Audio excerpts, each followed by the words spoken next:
Yeah, no running this time.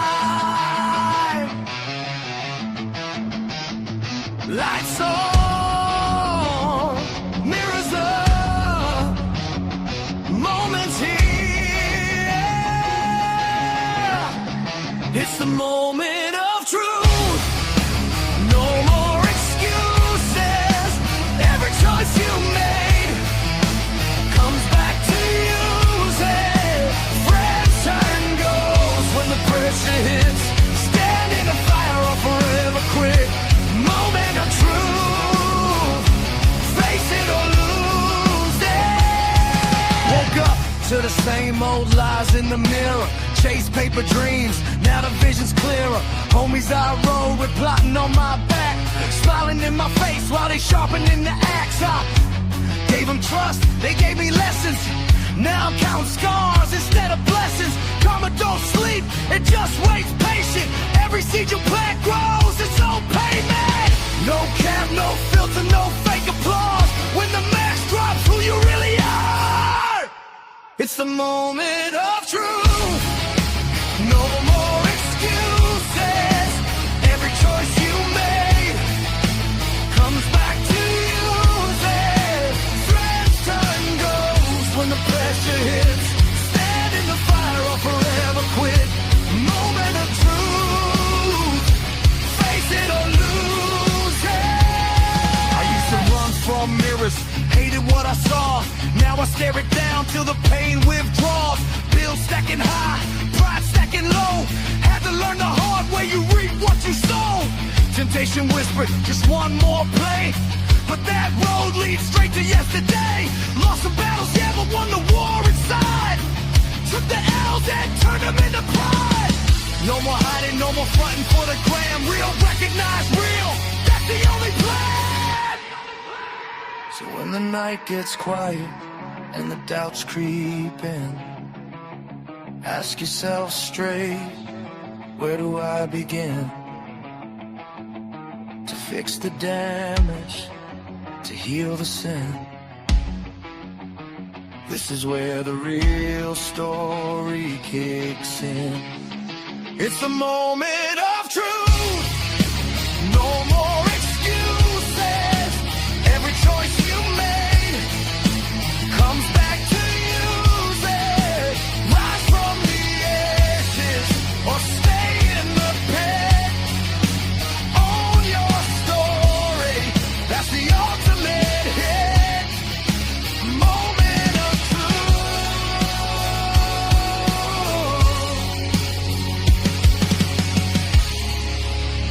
Yeah, we all gotta face it. And ain't that true, ladies and gentlemen? We all have to face it. Ladies and gentlemen, thank you for being a part of the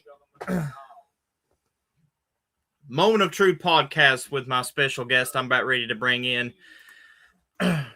Also, ladies and gentlemen, huge shout out to him for being a Hall of Famer in Titan Nation Alliance as I bring in the man that was on the Nitro is Dead episode. I suggest you go to check that out as we bring in Mr. Kevin Impact into Moment of Truth. What's going on, brother? Good to be here. Good to hear from you again. Thanks for the invite. Now we're going to cover a lot of topics, Kevin Impact. I'm pretty sure you're well of the call community and the leeches it's got. You know, I explained that on, you know, me and DJ's video about the topics between the leeches and batteries. Absolutely. Now we're going to get on hard questions. And I'm going to start with the first one. Define precisely the thresholds between a rechargeable battery and a leech in the call community. Provide 3 specific quantable metrics. That's hours contributed per month, successful call upload, EFED matches hosted, that define, classify someone as one or the other, and justify these metrics can't be gamed by leeches pretending to contribute to the call community. Oh yeah, you trying to kill me coming in here right out the gate. Before I get to your question, I just want to take the quick time to thank you guys, thank this channel and this promotion for putting me in the Hall of Fame. I thought that event was amazing. It was good to see that we broke a shit ton of records here, and it's going to keep going. You know, you guys doing good with this show, good with the podcast. CJ definitely wanted me to come back around for this, so I'm honored to be here. But I think you're going to have to specify that one for me again. You lost me in all of the data on there, Scott Steiner. You know, So in just other give me words, just give me the short version. Yeah, give me the short version. explain the difference between a rechargeable battery and a leech and call community, and basically just provide specific qualities for the calls or EFED matches that you've been a part of that you can call some people you work with leeches, put them in the category of leeches or batteries. Oh yeah, this man here looking for a really good podcast right here. Well, a rechargeable battery would be a talent that sort of works and then can kind of be put off and then could be used again because they're rechargeable. Correct me when I'm wrong. And then a leech obviously would be, as we talked previously on this channel, on this podcast, would be someone who's kind of riding off of somebody's coattails, you know. Uh it's a big roster that I have to pull out to think about my career or my experience in call with these type of things, since we're on here telling the truth and talking about individuals that I've worked with and stuff like that. I mean, rechargeable batteries, and then you have leeches. I've met what I would consider a lot of rechargeable batteries, several rechargeable batteries in call that I would name drop, and not because this is your show, but you know, I think it's fine to say you're one of them, CJ. You know, you're someone who specifically I've heard several different things that I'm not going to say on here, uh, that I was lied to about by different I mean, go individuals. ahead. Say what they said. That's what the moment of truth is. It's about being truthful.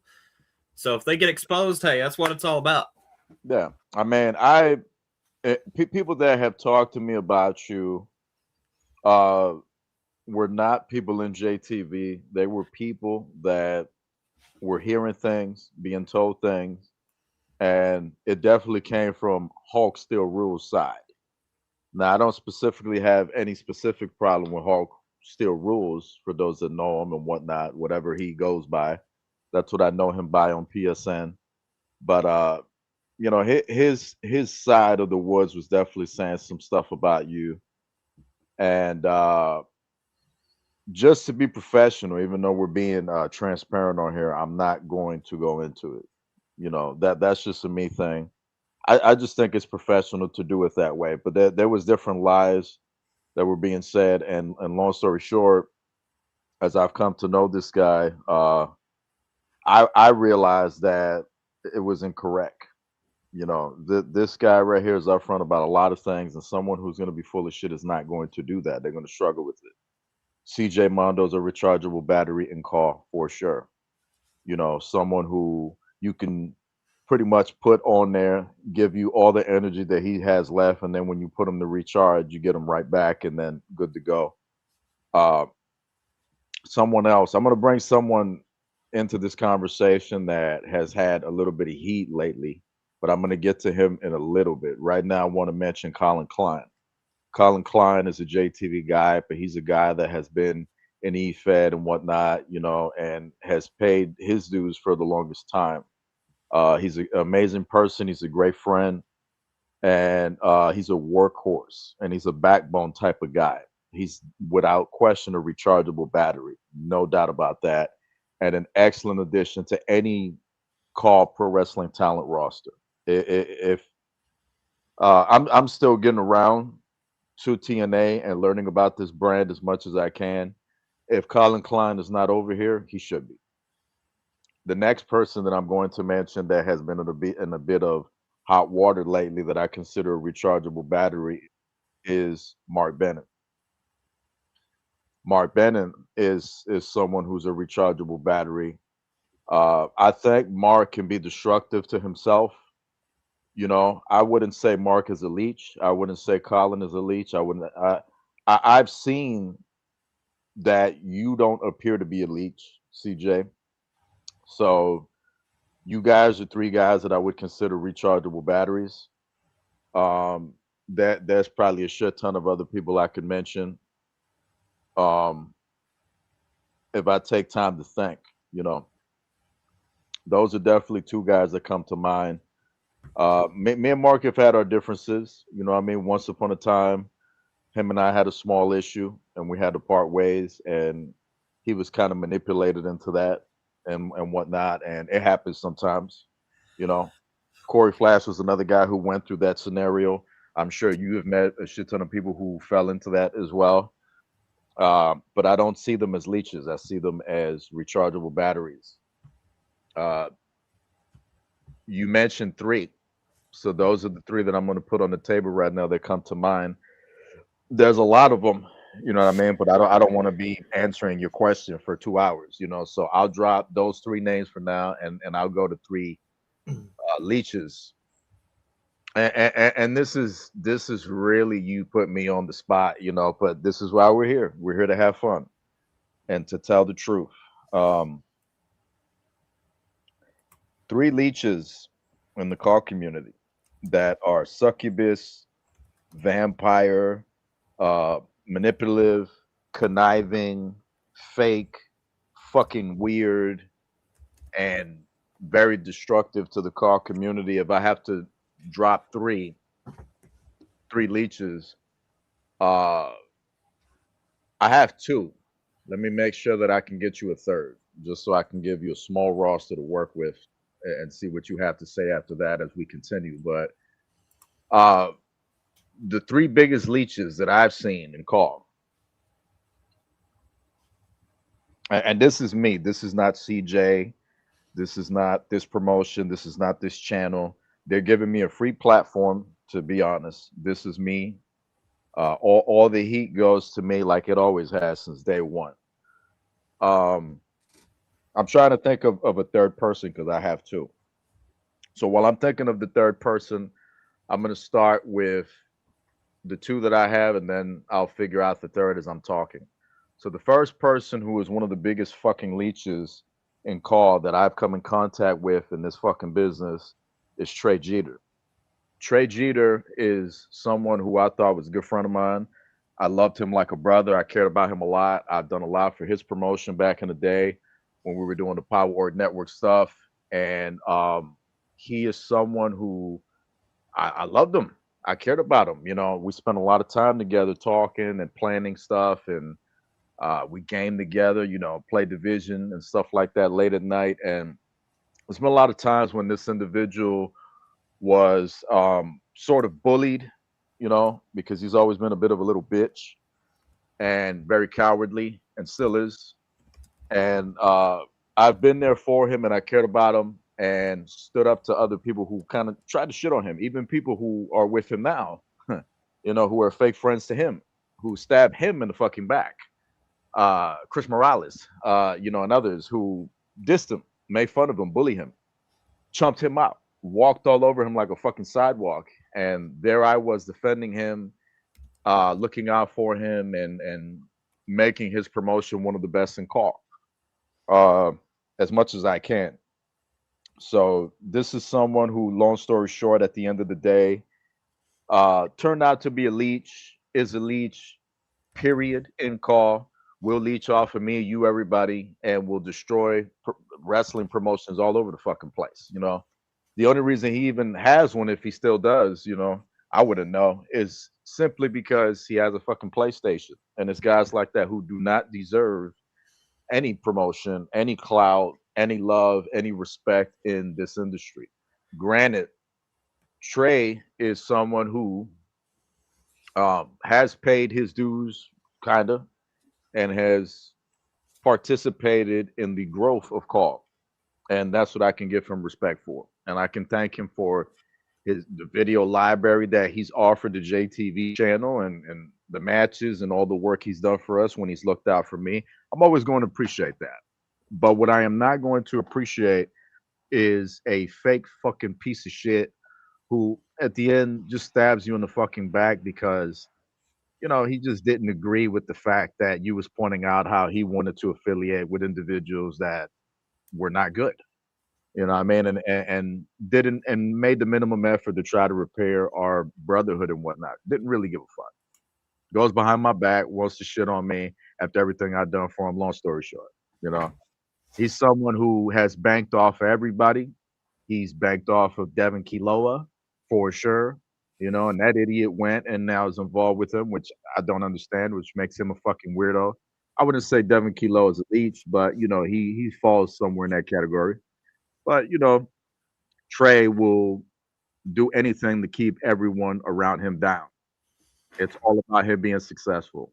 That is an absolute cancerous fucking lead call. Moving on to the next person. Next person is going to be Craig Mack, Mr. BCW man. Craig is someone that I met in 2015.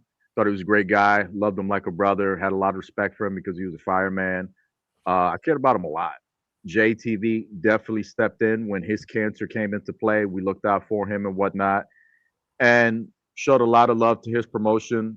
Craig was a minimum E-Fed guy until he started working with me and JTV. Same with Trey.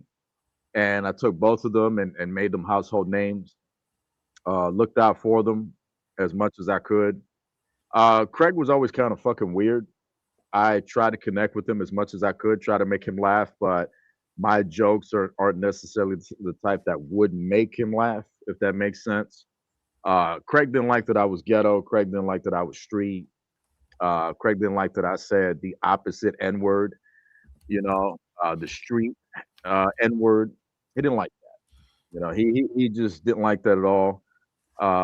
Craig didn't seem to be like the type of guy to chill. Craig's a businessman, a desperate businessman, a man who, at the end of the day, also stabbed me in the back and proved to me that he's a fucking leech and just fucking desperate.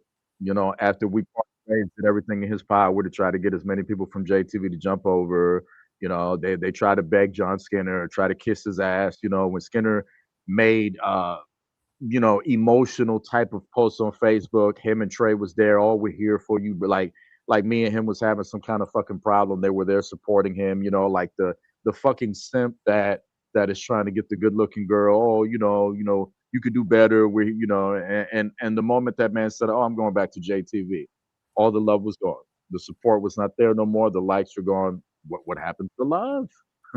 Where's the support?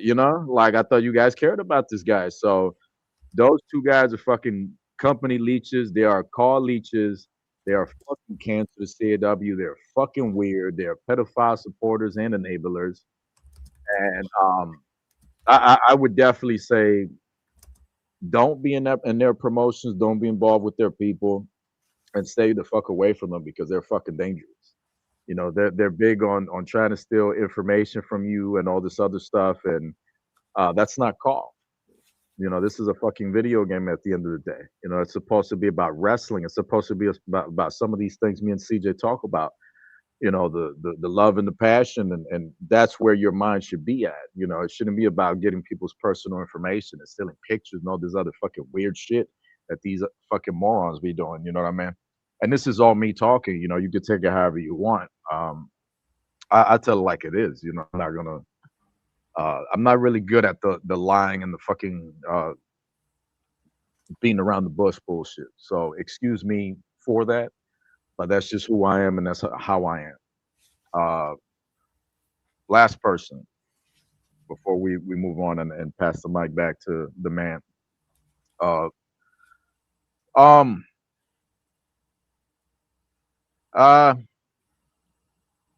Leeches.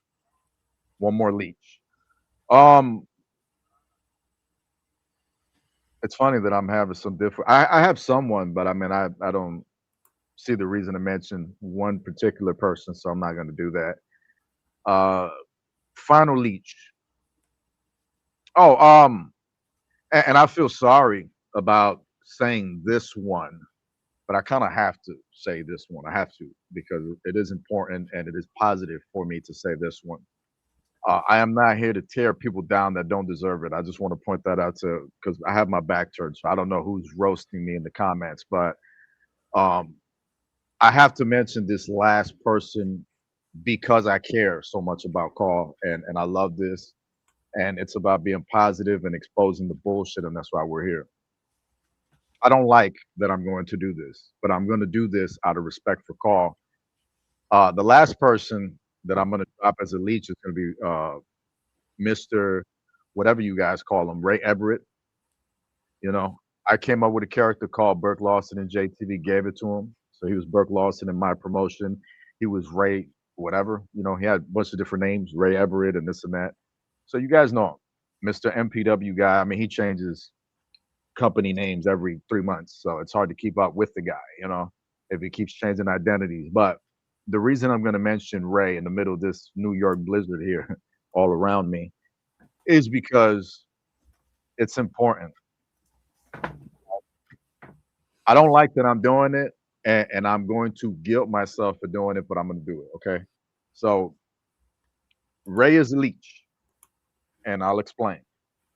Ray is a leech because the thing about Ray is that Ray is mentally ill, and that's the reason I've never really judged Ray. Never really did any effort to really try to get at Ray because you know he's just a kid to me, and he has mental problems and whatnot, and a lot of that is not his fault. But all of us as adults are responsible for our actions. You know, if you're driving a car and you run someone over knowing the consequences, you're going to jail. And even if you don't know the consequences, you still going to jail. That's just how it is. You know, the law is in America. You know, I'll speak for America. I can't speak outside of the United States, but the laws are pretty damn clear, and they're in place for reasons like that. It's to balance out. You know what I mean? To balance things out and to keep structure and order, even though they themselves break those laws all the time. But that's a different, you know. So, long story short, is that Ray is the leech because Ray is someone very desperate. Ray is someone who is so desperate that he has gone back to working with this Trey guy and people like that because of the fact that JTV Wrestling and CJ, you know, me and CJ left him. Nick Kai Ken left him. His own people left him. His backbone left him, and people from JTV left. If y'all didn't know this, I'm putting this on record so you guys know, and you can take my word for it if you don't believe me. I chose to leave MPW because Ray wanted to affiliate himself with Devin Kiloa and Malcolm Berry, those guys who are involved with Trey, who is a pedophile supporter. I'm not with none of that. I'm not with none of that. That was an instant thing that I'm done. So I chose to leave MPW. I did not tell anyone, not one soul, to leave. Not one soul. Amber Rocks left. Dan Rapture left. Mark Bennett left. A lot of people left. I didn't tell them. They're in the comments right now. They could protect themselves, whoever's in the comments, if I'm lying. I didn't tell one person to leave that promotion, and I did not like that you guys left that promotion. I didn't want that because it instigates drama for me, but I don't tell you what to do. You guys are adults, men and women. So I chose to get the hell out of there, realizing how much of a leech Ray really is because he chose to just dwell in the fucking bullshit. He had a lot of us supporting him. He was doing good, and then he wanted to continue bringing back people or bringing in people who are not there to bring growth to his promotion. They're there to leech off of him, just like he wants to leech off of them and leech off his success. Ray is someone who constantly makes it the most important thing on the planet to point out his views. Oh, this and that. Views that he never had, but out of nowhere, they're popping up, you know? Come on now, you know? And people question whether how legitimate those views are, you know, with all the bots and everything going on right now, you know? How could you've had thousands of views, but the comments don't add up? The likes don't add up. It just doesn't make any sense. You see what I'm saying? So obviously there's something going on there, and Ray wanted to act stupid like he don't know what's going on. I don't think so. Okay, he is desperate, just like Craig and all those other guys, and they make it their mission in life to steal as much talent from us as possible. And when I say us, I don't just mean JTV. I mean the circle of people, and just it's about success for them. To them, this is real life. To me, this is me living out a dream until it's done, and then I'm an old man, and then what's next? To them, it's just like life or death at any cost. You know what I mean? And to try to shit on me as much as possible and lie about me. But I'll put the period right there. Those are the 3 leeches I got, and the 3 rechargeable batteries that I'm gonna name drop for now. So we're not here, all day.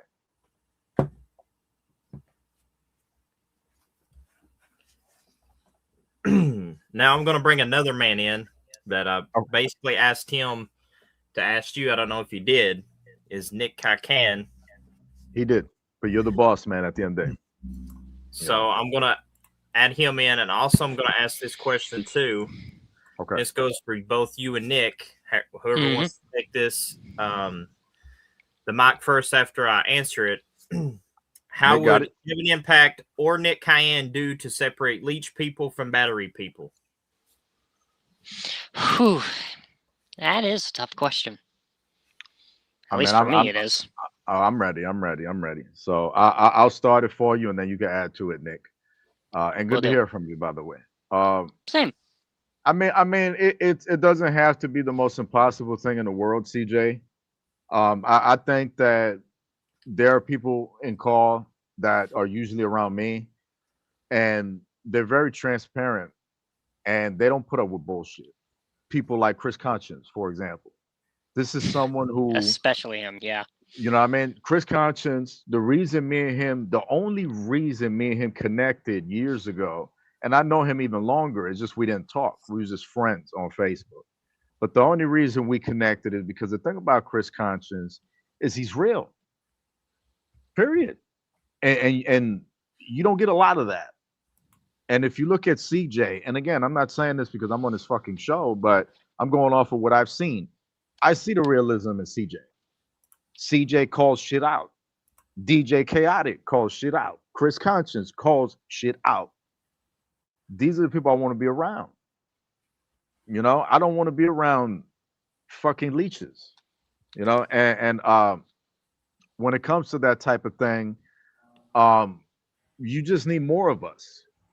You have individuals in call who are just gonna fucking be enablers, like Malcolm Berry, like Devin Kiloa. Yep. Like fucking Ray. Ray's a fucking enabler. Yeah, and to not to kind of beat around the bush with this, but I think part of the reason why once the whole thing with them happened, Impact, was part of the reason was how my attitude was, the fact that I wanted to help like put MPW on that pedestal and actually care about the next generation. Yeah. And you said it earlier before I came in. They just, Devin, Barry, Wheezy, and all of them, they just leached off of it. And they're still leeching off of them. And Ray's still blind, arrogant, and downright stupid to even realize that. Yeah. And yet he's going to sit around here, go behind our backs, go behind everyone's backs, feed people lies about people like me, people like you, people like God knows who else. For what? What did we do to him? Right. Except help him and build his fucking channel. Exactly. Yeah. And in the off chance, because I know for a fact, Nick going off. You and I are here, because you and I are here, Impact. I know for a fact. Damn, there goes Ray is gonna. There go that. The very second, somehow, some way, this gets back to Ray. I want to ask him this question, and I'm going to get real close to my mic. Ray, I'm going to ask that question to you directly. What the hell have we done wrong for you, if anything at all? Answer that question and then realize what you have done. Because I have not done a damn thing wrong.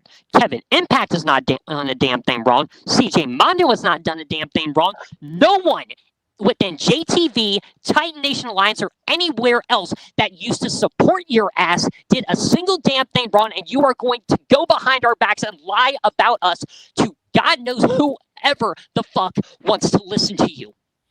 So I am telling you right now, Ray, and I want this to get through that little mentally ill brain of yours. Stop. Just fucking stop. You are going to lose, and you are going to lose a hell of a lot more than you already have. Top that. Yeah, and it's not good to be fucking going around lying about shit. That's I don't fucking lie about nobody. You know, I'm transparent about every fucking person because it's important. I don't want to be on here talking about these people or saying these things, but I'm being truthful. This is a moment of truth, you know. And Exactly. it's fucking dangerous for you to fucking lie. Not only is it fucked up of you to do that when we've looked out for you and been your people, but second, it's fucking dangerous because you go and lie to people that don't know us and they start thinking that this is true. These things that never happened or these things that you're fucking lying about, instead of putting yourself on a pedestal and going, well, I fucked up and I'm wrong about this and I'm wrong about that. When I'm wrong about something, I call myself out. I've apologized about a few things. I don't got to apologize about a lot because I don't have to fuck nobody over. And I don't fuck nobody over. I don't do fuck shit to nobody. Yeah. Take the hint, call community. This man's spitting facts. So we just have to be transparent like that. Getting back to that question, you guys have to be mature enough to, when someone's wrong, you got to cut ties, man. You know, I see people like Shendon and some of you guys in JTV, you still keep certain people as friends. I don't tell you what to do, but I mean, that's, you given access. You know what I mean? This is where you cut it. And I mean, when you have individuals who are non and void, you just block them. That's it. You just block them. You cut communication. But people like to have opportunities and stuff like that, and that's how you can tell who's kind of on your side or who's kind of not. You know, because when the going gets tough, people have options, if that makes sense. Which is what's going on, the juggling that's going on with AEW and TNA and TKO and all that stuff right now. To juggle, you know. Oh, if I'm not getting this here, I'll go there. You know, so I can understand. Yeah, like some of Andrade, that. he's playing a fucking game of hot potato at this point. There you go. I can understand some of that, but I just feel like you should be more invested and interested in the promotion that is looking out for your best interests at heart. That's just me. I just think that the promotion that shows you the most love is where you should be washing your feet at, trusting that water. You know, not fucking going, oh, you know, I have options and this and that. You know, some people like to stick to one brand. Some people like to e-fed. I understand that as well. I've lived through a lot of that for many, many years. I've met a lot of talent. One in particular is Gorilla Cruz. You know, there's times Gorilla Cruz showed us a lot of love, and there's times that he's shown that he's really just an e-fed guy. We just have that type of relationship, you know, and that happens with a Me, lot I of care people. about all. Yeah. Well, once again, going back to the question, you guys have to just cut those fucking ties. It takes the person, CJ. It takes of the person. It can't be me, you, Nick on this podcast. It can't just be an entity. It has to be the individual, not an entity. The individual has to act on it, and you have to be like, this is wrong. I'm cutting this person off. But we have individuals who don't do that. Their attitude is, oh, it's not my problem. This person has no problem with me. This person is cool with me. So I don't have, you know, you can't do that. Because that's how I you wish I bring got that fucking, memo 3 years ago. well, Probably that's how you wouldn't be a hell of a lot better off. that's how you bring problems. That's how the issues continue. The enabling, the excuse making, the supporting the wrong people, you know, the stabbing the right people in the back. You know, it takes the individual. You guys have to fucking grow the fuck up. When someone is wrong, they're wrong. Cut ties. Don't fucking feed me the whole, oh, they ain't do nothing to me. I ain't got no, I don't want to hear that. You know, there's people I know that tell me, oh, I'm friends with everybody. You can't do that neither. You can't just be friends with everybody, because if you're friends with someone and someone else that's in that fucking triangle, hurt that person and is causing problems for that person personally outside of the video game, that's serious. That's a fucking problem. And you're enabling it by continuing to support these individuals. Now, let's picture this for a moment. Let's picture that we all meet and we're all hanging out and we all become real close friends and we live next to each other and whatnot. And someone just happens to rob you. And I'm friends with this person on social media, and you see me hanging out with this person from time to time, and you see me making excuses for this person from time to time. How are you gonna feel? You're gonna be like, okay, like this hurts me because we're supposed to have like a brotherhood, and here you are hanging out with someone that's caused me fucking pain. That's not a good thing. That's not cool. You know what I mean? So that's how I look at it. When I usually have someone, I have blacklisted people from JTV because they have had issues with people on my roster that were serious, that I deemed serious outside of the video game. It don't matter what our relationship is. The fact that you did that to this person, there's evidence, of course, behind it. I'm done with you. I don't want to talk to you no more. I don't want to be involved with you no more. I'm blocking you because you hurt someone close to me. And that's it. It's not me going, oh, they're cool with me, so I'm not going to block them, you know? So it takes the individual, CJ. The people, the person has to act on it themselves. You got to take the wheel. Period. Yeah, and I don't think I need to bother mentioning the main two people from 3 years ago because I mentioned their names quite a hell of a lot. And in fact, you've heard their names one too many times. So, but I definitely know CJ knows one of them, and I'm just gonna leave it there. Right. But I've said the reasons as to why I cut ties with him, only to eventually get stabbed in the back myself, even though I'm sure it was my own doing, and I take full accountability for my behavior in that moment. But at the end of the day, it is what it is.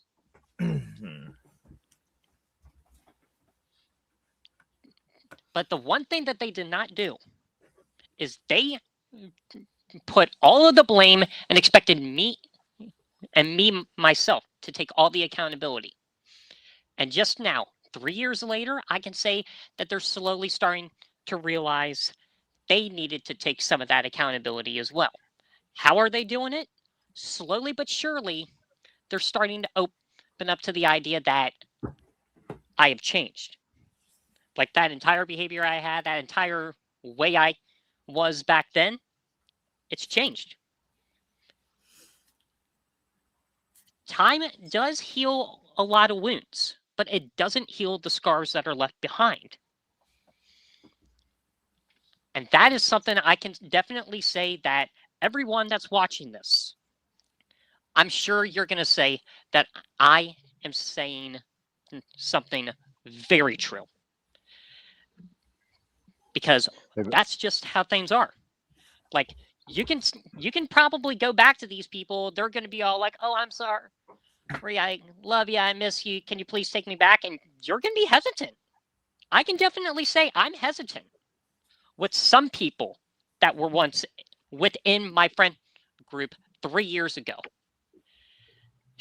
And most of it is more so their perception of me now rather than my perception of them.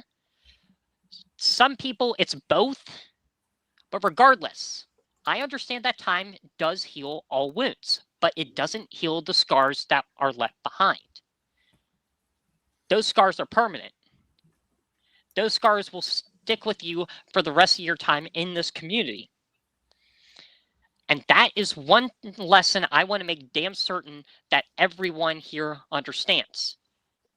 You can act all gangster like you're someone from the hood or something. Not going to bother saying names. But the second you cross a certain line and you get called out for it, you need to take that accountability and you need to apologize before it brings more trouble for you and it brings drama that has no place being within JTV, Titan Nation Alliance, or anywhere. I mean, I read on the thing on Facebook It goes along with what you guys are saying, and now's the time to bring it out. When you bring snakes into your chat, I've learned this, throughout all my call days as CJ Mondo, and this saying is true, 100% true. When a snake sheds its skin, it becomes a bigger snake. So why would you add those same snakes back knowing that it's only going to get bigger? It's only going to get more stronger because you had a chance to pretty much cut it off, cut the ties with it, and move towards positivity. But their ideal was, I think I could give them another chance. They changed, and they keep doing the same old crap. It's like a recycle. It's like a circle that never stops. To quote Devontae the One, from the streets they emerged, to the streets they shall return. One word, CJ. Desperation. You Exactly. you take someone like Ray. When you guys left and I left, for example, Ray got to a point where he's like, well, they left me, so I'm gonna go back to a squad where I can kind of get the publicity that I'm kind of looking for and whatnot, because he wants to keep his place booming. He's done everything in his power to get it booming. He done brought in Evie back and whatnot, which I think I've probably been telling him that for years.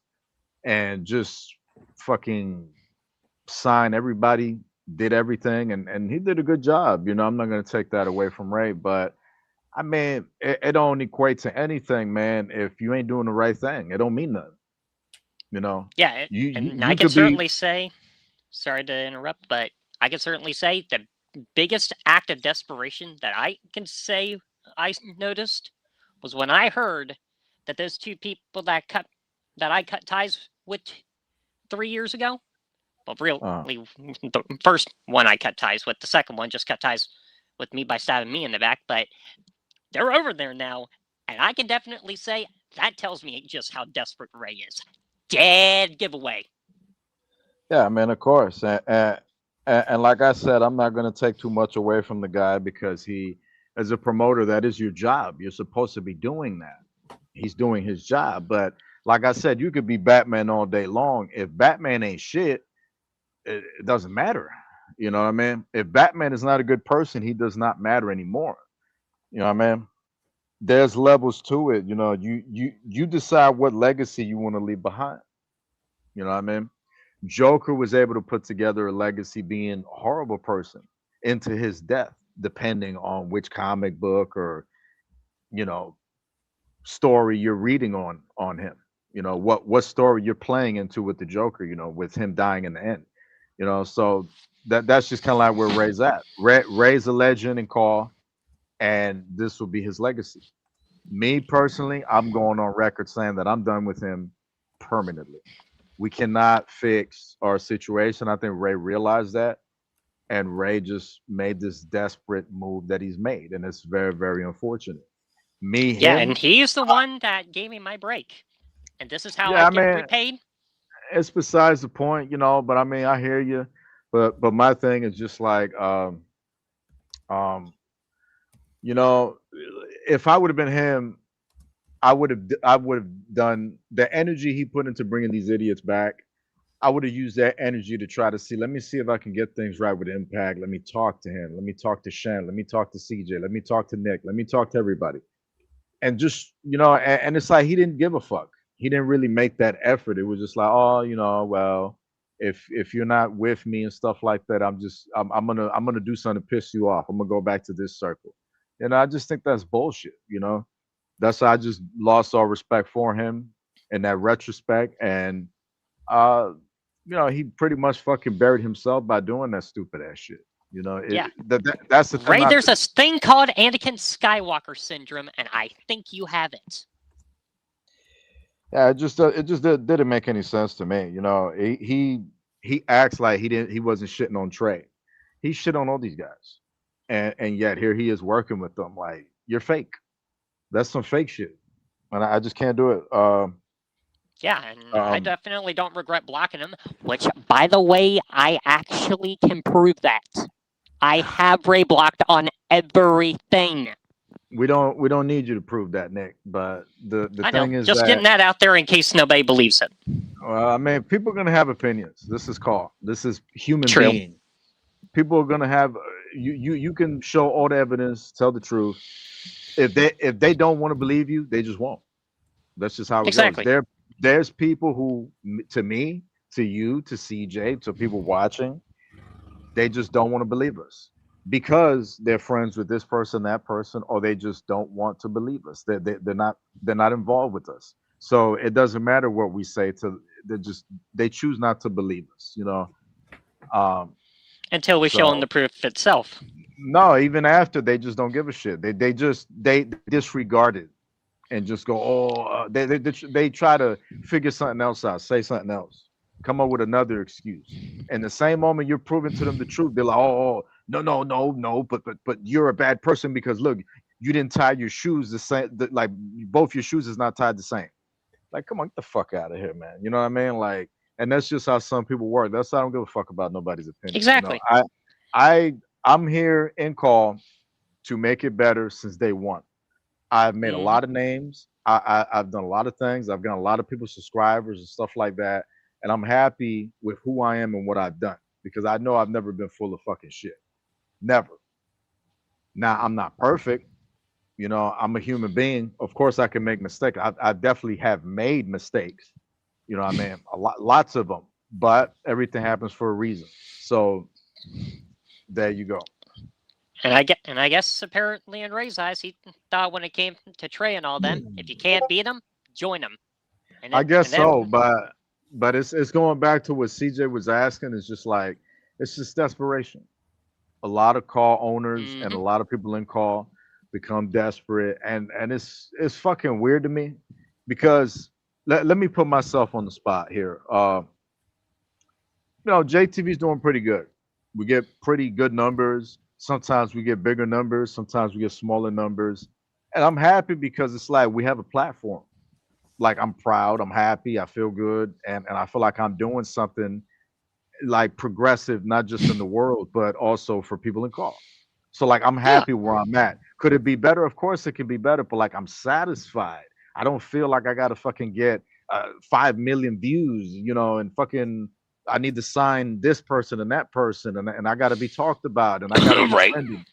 It would be great to be in that position, but like I don't give a shit, like especially at my age, But there's people in call, like one that was just mentioned, among others, that is just desperation. They want to be the GOAT. They want to be on top. They want clout. They want all this shit. And I've had conversations. I have Ray on video admitting that he was jealous of me and JTV, and I could prove I would that love also. to see that again. I could prove that also, but among other people, it's been the same. They've been jealous of me, jealous of a lot of people around me, jealous of people in call who have had success. Like look at 3Dub. I don't know if you guys heard of 3Dub. Fucking John Austin's been over there. I don't really follow them, but I have respect for the call community. I give them respect. They've been very successful. Would I like that? Sure, absolutely. I would like to get some of the attention that they get, but it's a grind. It's a grind. It's a time. It's a place. That's just how it goes. You know what I mean? You work hard and call, and if you're not where you want to be, it means you just have to work harder. It doesn't mean you got to suck somebody's dick or suck up, be fake, leech out. You ain't gotta do all that. You know what I mean? It ain't gonna get you too far. You just have to bust your fucking ass and do your shit. Look at this channel CJ got. Yep. The reason CJ is having success is because he fucking works hard. And he speaks his fucking mind. And some of y'all want to hate on him because people are telling you to do that instead of you going, well, why am I hating on him? You don't even know. You're just going off of what somebody else said. And I fell into that same thing. People hate me who don't even fucking know me, who's never worked with me or anything like that. It's just because someone came to them and lied to them and said, out of all the crazy shit I've heard, one of the craziest being that happened on this channel, somebody saying that I'm a fan or I'm in support or I like children being ran over or some shit like that with a bus. Huh?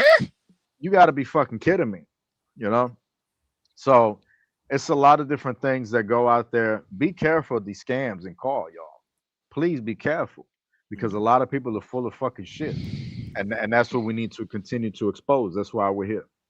So Yeah, quite honestly, that's definitely something I can certainly say I know all too well about. People are going to say certain things about me, and here's my question. Do you know me at all? You know, Ron Storm brought this good thing up. You know, we had a problem with somebody that done this to Ron in previous past. And Ron, if you're in the talk show or in the live chat here, you can agree with me. But He was. They always would blame Ron for, you know, saying this and that. And then, you know, Ron, you know, I'm proud of Ron for going to their face and saying, how about you come to me and actually bring the evidence if you got the evidence, but if you don't got the evidence, then shut your mouth. That's exactly what Ron said. And I'm like, you know, here I am sitting in a 47 pound. I'm like, dang. I'll be completely honest here, CJ. When it comes to people like Ray, people like Devin, people like Wheezy, Trey, God knows who else in this community, I swear to God, I'm going to just say this right now, and I don't care if this sounds like I'm quoting something from Team 4-Star because it might be. I'll say this right now, gentlemen. If you are listening to this, if I wanted to see a metaphorical dick measuring contest, whether people are going to say I had the balls or not, believe me when I say, if you guys were going to do that, I'd whip out a ruler and then win. That's funny. Now, going back to Good the one, question Nick. here, Anyways, we're going to go to this next question, and this is definitely for you and Kevin Impact to answer. What are the clearest signs that someone is a total leech instead of a battery? Name 3 red flags that scream leech. I could definitely name one right off the top of my head. Caring about themselves over them as far as like who was in their friends list. I can definitely name one who definitely does that. Trey, and yet he still got his little butt buddy supporters still riding his coattails, basically kissing his ass, sucking his dick. God knows what else they do. I don't need to know. But I can definitely say I had a friend that definitely did that. CJ, you and I know exactly who I am talking about, and I don't think I need to bother mentioning their name or anything else outside of that. We know. I know who you're talking about. I just don't want to say the name, though. Neither do I. So trying I'm to just keep leaving it right there. Well, I know who you're talking about, Nick. I'm trying to keep it positive by saying names. That's how we get it out there. We're here to tell the truth. Oh well, I'll just say it anyways. It was Jacob Serber. This motherfucker, right? Hey, I guess you got 2 more before it's my turn. He said he said red flag for was it leeches? Yeah. Okay. I could the other one is definitely manipulative behavior. Basically, like say like what Devin and all of them are doing to Ray.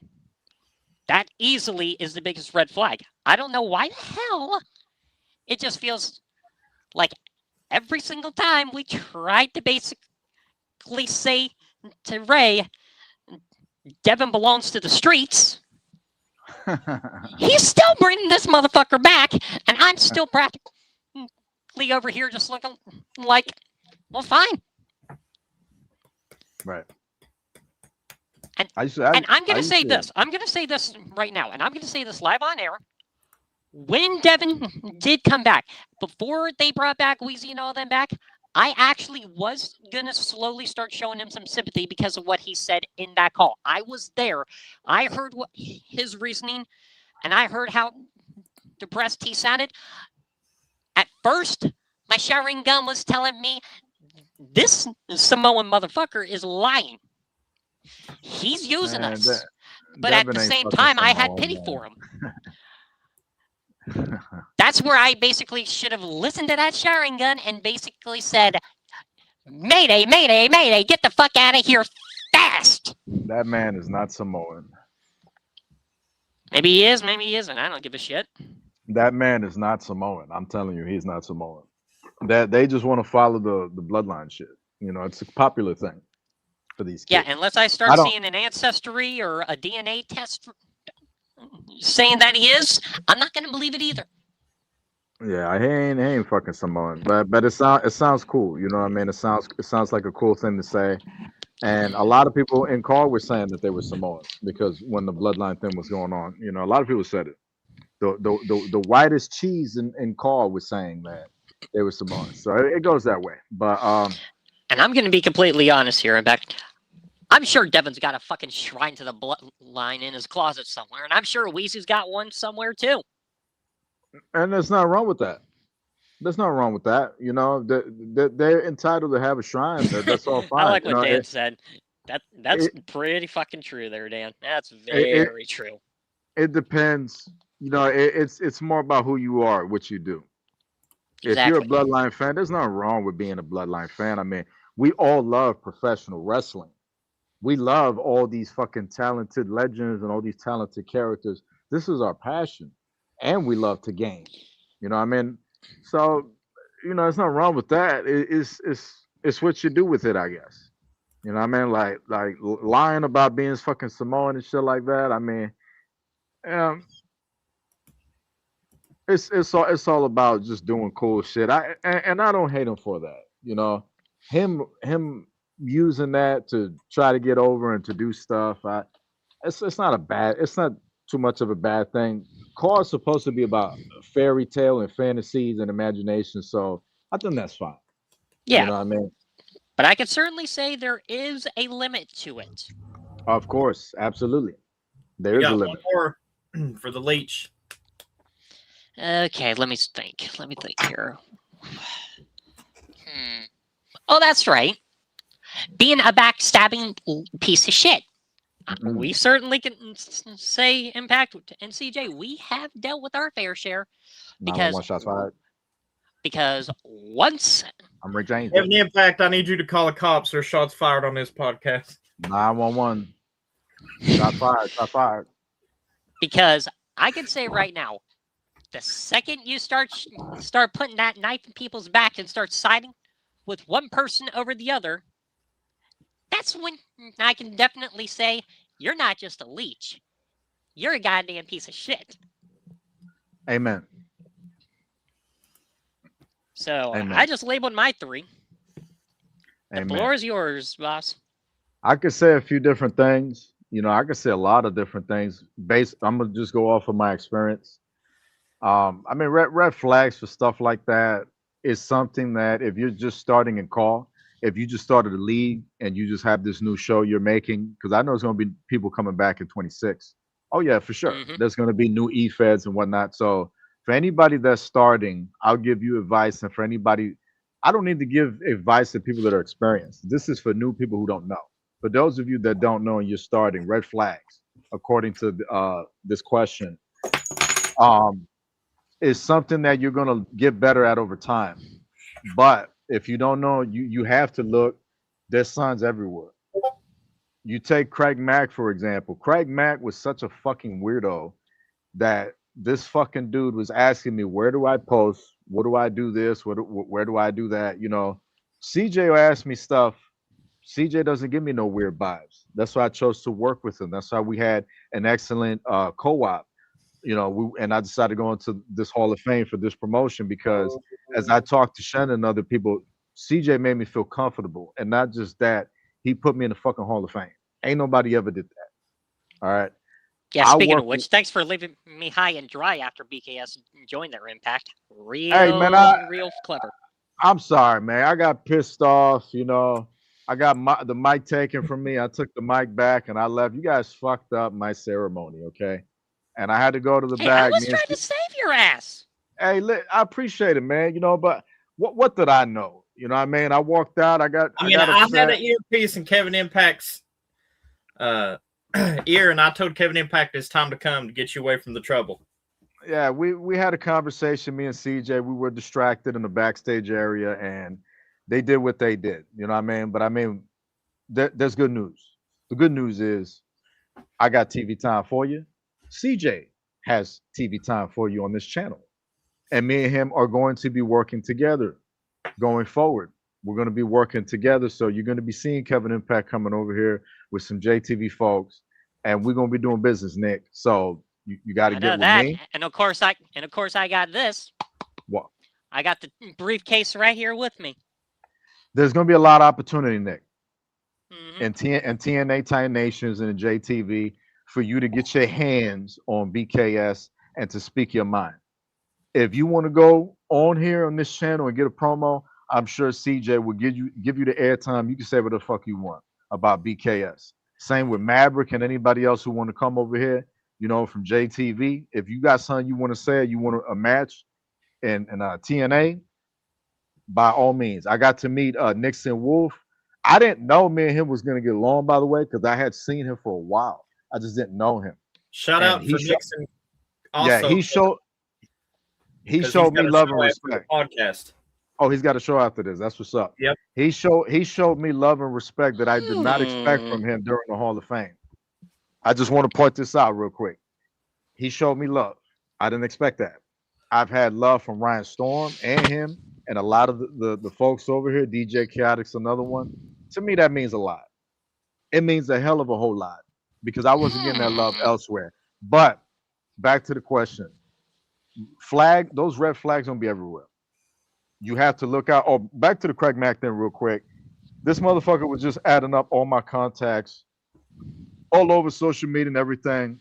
You have to pay attention to the type of partnerships that you have, and you have to try to be careful if you're going to work with car owners and promoters, because there's a lot of egos out there, you know, and you have to be careful with that. Everybody wants to be Yep. the fucking best, which is okay that everybody wants to be the best, but when we're fucking getting personal with each other over a fucking video game and a show that we're doing, we got a problem there. Maybe it's time for you to Yep. put the controller down, turn the PC off, and just walk away. Because you're not being positive.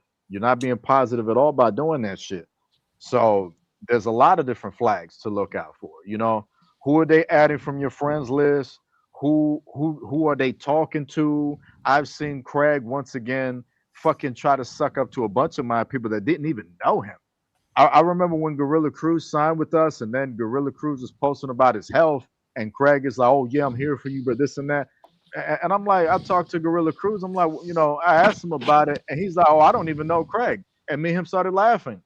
That shit had me dying. How fucking desperate that shit was. Like, buddy. I definitely can say who's also desperate. Pierce Yeah, Birch. but let me. Yeah, of course. But look, I got to meet Nixon. Nixon's got one of the titles. And I got to meet some of the talent here. I'm not going to anybody tell them, "Oh, come over JTV." I'm not doing that. I'm here going, my guys could come over, my girls could come over because, you know, Amber and everybody else. I'm cool with that because it's called, and I'm here. I like the idea of helping my people grow. That's why I'm cool with Conscience doing what he want to do because it helps his brand. That's why I didn't like that he had to leave MPW because he was getting his name out there. You know what I mean? And that's the reason when I left, I said I'm leaving. I'm not gonna ask somebody to leave because I didn't want to affect y'all shit, you know, for your name to continue to get out there on race platform. So it's a lot of different signs. That, you know, the way they talk to some of your friends, the way they kiss and fucking ass, the type of things that they tell you, them wanting your attention, them asking for your opinions. It's a lot of different signs. You know, you just have to see. You know, the more time goes on, the more you'll see how malicious they really are. And some of the best advice would be just don't give them no personal information. Don't put personal pictures up on social media around some of these people. Like, you really can't trust nobody. It's hard to trust people in call because, you know, you could be friends for 10 years and then 10 years, you know, just because you didn't bend over for them, so to speak, it's a problem. And then they want to try to eliminate you. They tried to fucking blacklist me, but it just ain't gonna fucking happen because I speak my mind and they don't like that. They tried to blacklist AJ Jenkins and other people in call. AJ Jenkins was with me until he decided kill his career off, you know. But that's besides the point. There were a lot of people that I've come in contact with that you will come in contact with in call that will give you those red flags. Just try to pay attention, man. See how people move. When people moving funny, it might be time to cut it off. I had a lot of people tell me about Trey Jeter for years. I ignored it. People tell me about Ray. I ignored it. The same people he's fucking with now, like Kevin Wolf, who warned me about Ray. Individuals who came to me about Ray. He's toxic. He's this and that. I'm like, I don't think so. Time went on. I was wrong. Oh, You know, so CJ, you might want to highlight Dan's recent comment here because I think it's important here. all right, you could have waited until I was done talking before you said that, but go ahead. Yeah, sorry. Yeah, I just want you guys to read that. He actually tried this. That What? just shows you how desperate Ray is. It's funny the day after it's funny the day after I won the world title, Ray hit me up and wanted a champion versus champion match versus Devin and me to re-sign with FAN. I declined the offer and Ray blocked me a couple hours later. Yeah, he's done that to me in the past. When I confronted him. Notice he's how done he that. didn't even think for a second. Maybe he should try doing the same with me. Because That's trust me some- when I say this right now, I would decline that dude so fast. I swear to God, I'd leave there like I'm on a Call of Duty kill streak. Kevin Impact like, would- Yeah, go ahead. like first it would be Ray, then it would be Devin, then it would be Weezy, Barry, Jacob Serp, Bear, Trey. You name it, I will gun them down like I'm playing fucking Devil May Cry. I don't remember what the hell I was gonna say now. I We're apologize. live and on the air. Kiss my ass. I was gonna say something to CJ. Nixon is very cool. Oh well, now Okay. I'm watching. We're going bananas here, live and on the air. We've got 2 words. Okay, that's the wrong. And that's the no, that's the wrong. If you no, that's the wrong. I am the franchise. No, wait a minute, that ain't it neither. I am Tommy Rick. We No, got a that mom ain't in it the front row, daughter, daughter. Oh, that ain't the one either. neither. Oh shit. Oh shit. I can definitely Diggity say, dang. Dan, that cash in on Shendon idea, I definitely can say you might be onto something there. You might be onto something. Diggity dang.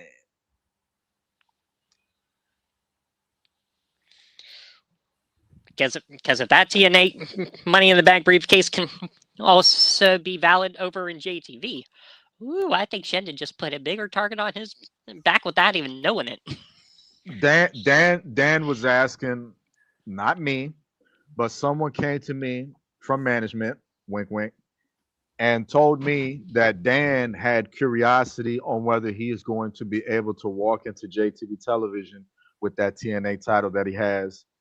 I'm here on behalf of management to confirm that yes, he is, and yes, he can. Yes, he can. Now you can't lose the belt on JTV. So we can't put on the line in JTV unless me and CJ work that out. But you can have the championship and you can present it. You can present it as being from TNA. Why not? You know what I mean? This is professional wrestling, you know. That's how it should be. So yeah. Me and CJ will have to get together so that he could get us a replica. He get us the replica version. You know what I mean? And then we'll go from there because it's hard. It's going to be hard for CJ to ship out the belt, you know, from town to town. You know what I mean? I mean, at the end of the day, it's really up to Dan. Dan's the one who has the title and he's got to protect it. But you know, once we get that figured out, absolutely. And I'll go as far as to say it'll be on the next JTV show. I'll guarantee it. So that's that. Me and CJ will get together and we'll see if we can get that going. Get your questions going, man, and smash that like button, man. We are out here. Getting Relax, personal. Dan, relax. I'm We're not gonna out do it here- to ya. We're out here getting edgy. We're out here taking shots, man. Show us that love. You know what I mean? Smash that like button. Tell your friends we're live. Subscribe to the channel. You know, we're going to be doing our shit in call, saving her, protecting her, keeping her away from all the malice. and the vulgarity and bullshit that Carl has to offer, the dark side of Carl, if you will. You know, we're here to save the day. Jesus, put that on fucking Vice. I can certainly say that would be one heck of a TV show. The Dark Side of Carl. Conscience is trying to push it. We might do a series. CJ I Mondo's guarantee I gonna could on probably there. be episode 1 at this point. CJ Mondo's gonna be on there talking about, well, he an old man, and she be like, well, I love Ryan Storm. I would never disrespect Ryan Storm. Yeah, I remember back in the day calling him foo-foo and shit. He'll be bipolar. He'll go from like, nah, I never disrespected him to, nah, yeah, I remember calling him foo-foo. Like, yo, you just said you never disrespect. Oh, love foo-foo. Yeah, that day I spoke to Kevin Impact and JTV. I took a taser and I told him I was going to taser one of those Keola bars.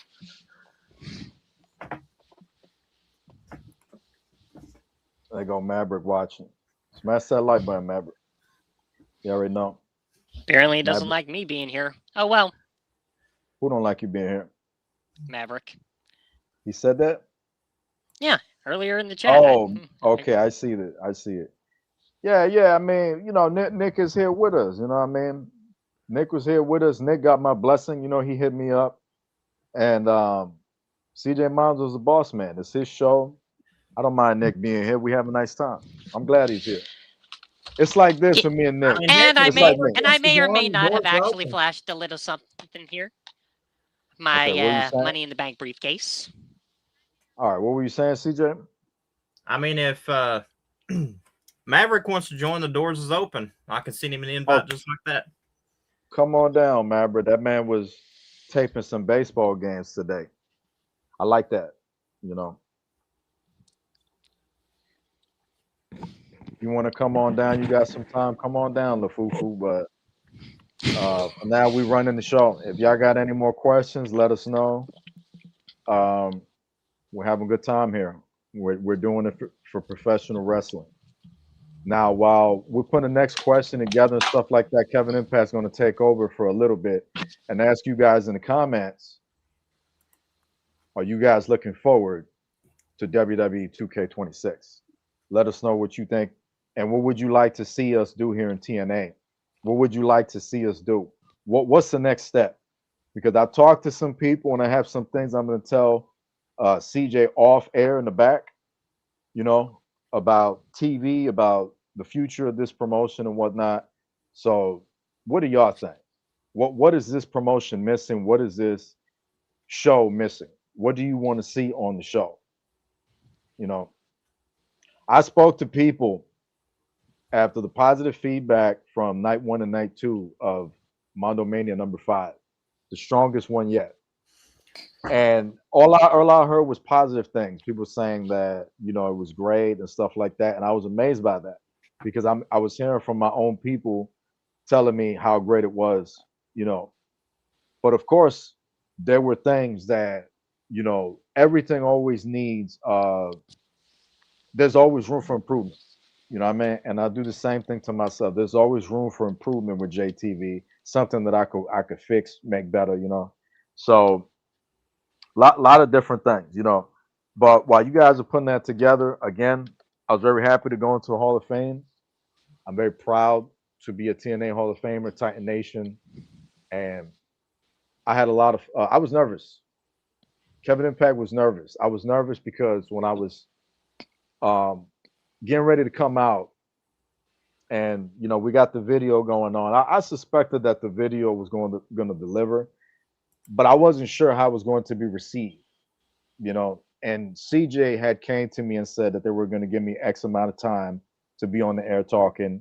And then I went back to CJ and said, this is not going to be enough time. I need a bit more time. And you guys know how Hall of Fame speeches go, depending on who you are, so I just wanted to try to speed up and tell you guys stories. And I felt happy that not only did we get Shannon and Amber and Skinner and them to pop up for my induction while we was all together, but also that Nixon Wolf showed me love that day, which Nixon was talking that shit. when we was together, backstage and everything. He was talking some shit, and me and him don't know each other enough just yet. We don't know each other, and I didn't know me and him was gonna wind up brawling. I wasn't sure, but when I got to hear him, listen to him speak his mind, and then show me love, which I didn't expect that. I heard him say, "You deserve it." That to me makes me take Nixon Wolf, and I put him on such a high pedestal because of that moment and interaction. My interaction with Ryan Storm is great. I get along with him for a while, but Nixon Wolf, the fact that we was in the back and he showed me love like that with everybody else before CJ walked out to the ring, it meant a lot to me. So I'm very proud that happened. I'm very proud that everybody showed me love and enjoyed my story, and that we can continue to inspire and not just help Carl grow, but this channel and this promotion grow. And I want the best out of everybody. If you're going to be here in this promotion, Nick, I want the best out of you and everyone else is here. We're here to bring out the best in y'all, for the passion, for the love. It don't matter whether you're PvP, simulated, whatever the hell, We're here to make top talent, and we're here to do.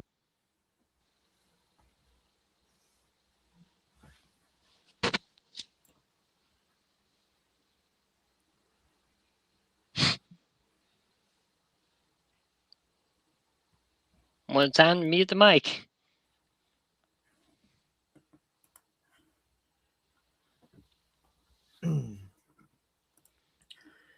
Now we get back on the questions here.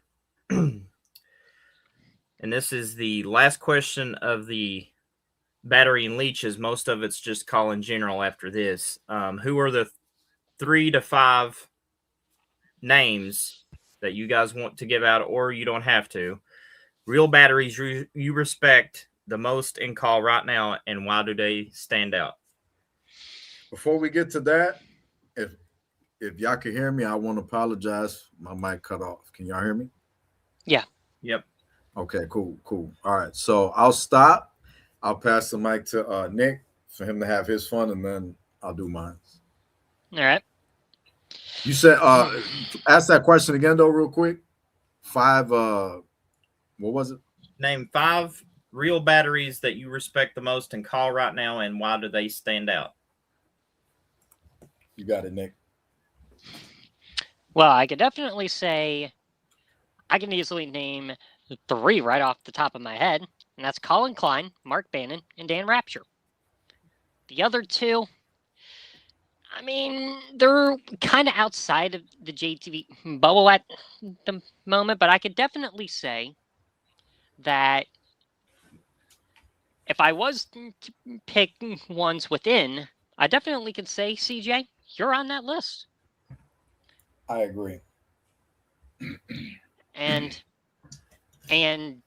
probably just to basically like put the ranking up there, I'll say Maverick, just to be nice to him, because I remember seeing that promo that he did on the WCW show against Shendon. And I'm not going to lie, he definitely impressed me.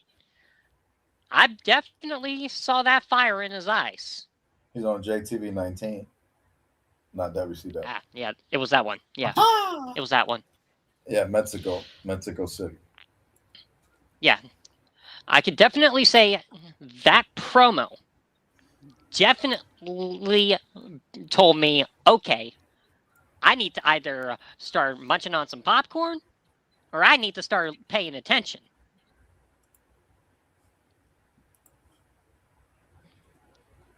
Because this man really invested me in that. And honestly, to kind of basically say this right now, Maverick, why are you and I having a little bit of beef when you and I may be on opposite sides, but we're both fighting the same war against BKS? I am an ally, and I want you to consider me as such.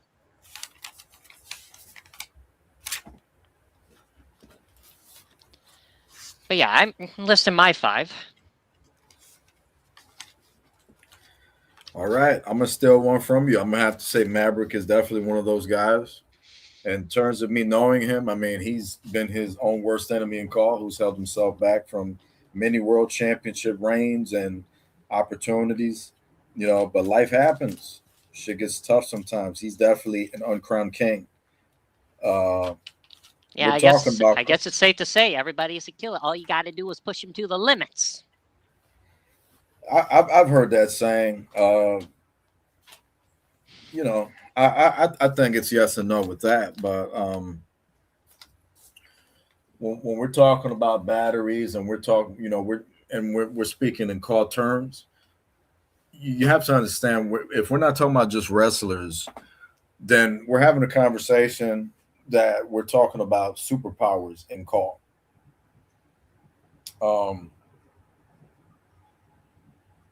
Superpowers in call, with respects to the question asked, it's a little different because that is something very, very powerful. So for something like that, I would have to put like CJ Mondo. CJ Mondo is one of the promoters that I'm working with right now that, like, it's just straight power, absolute power, So I'm going to say Maverick, CJ Mondo. I'm going to say Shendon. And my last two will probably be Chris Conscience.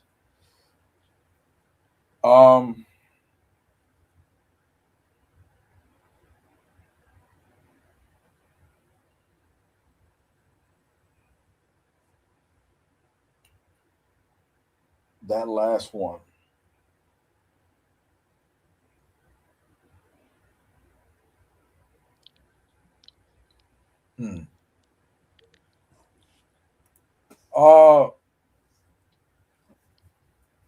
The last one is tricky for me because there's a lot of people I could say, right? But it's like you have to think, because that's a massive question, because you have to think of every promotion, not just JTV. The reason I'm saying JTV folks is because these are people that I've come to know in the call world that I see as superpowers. And I don't know that I see enough of them. I feel like number 5 is a mystery. Number 5 is like it's almost out there in the universe because I could pick any name, right? But there's many people. Don't do us like that. There's so many people. There's so many people that have had such strong influence on call too. And Eddie Mack would be, you know what? Mark is right. I've heard a lot about this man, and quite honestly, I can definitely say I knew a bit about him from a certain place that I used to affiliate with back. I'm gonna say 3 years ago, but I'm gonna say I never got to meet the guy. This is my last one. This is my last one. The last superpower that I'm gonna pick, CJ, is not gonna be Eddie Mack, even though Eddie Mack contributed a lot. I've heard a lot of stories about him. The last person that I'm gonna pick, if y'all can hear me, is the Raging Redneck Ray Geddes. Ooh. Raging Redneck Ray Geddes. That's the guy that contributes so much to call even when we was having wars back in the day, that it was JTV versus fucking, what was the show, like GSF or some shit like that, when we was going up against them in WWE 12 and they was kicking our fucking ass because the server was shitty and everybody was leaving me. After that, he helped so many people, so many call E-Feds and community creations when Story Designer was around. You guys remember the old SVR days with Story Designer, one of the greatest modes that should come back in 26. I agree. It should come back. I love there you go. The detailing they put in there too.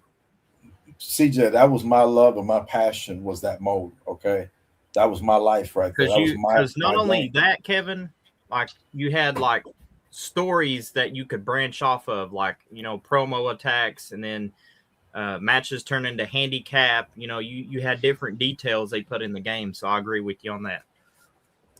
Yeah, it was one of the greatest modes. I understand not everybody wants to be GM, and that's why they got rid of that mode and whatnot. But listen, that shit is important because you can't be so ignorant that you rule out the possibility that the next Vince McMahon might not be watching right now and playing 2K and going, when I'm old enough, I want to own the WWE.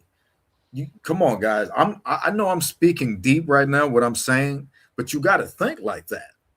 You have to consider that. You have to consider any one of us. I got friends in professional wrestling, real life friends, that at any point in time, anything can happen.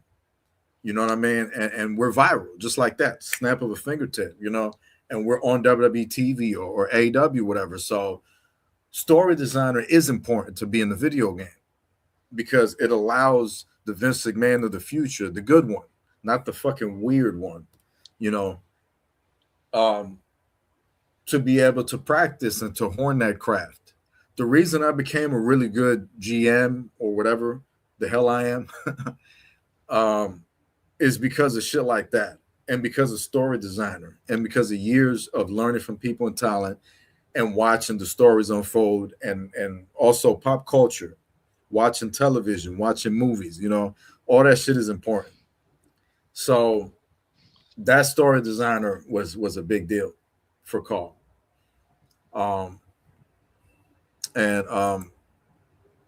Ray Geddes was one of those guys that was there for some of that, helped out a lot. That story designer helped out a lot. And I stand by everybody that I mentioned. Oh, the anonymous GM calling.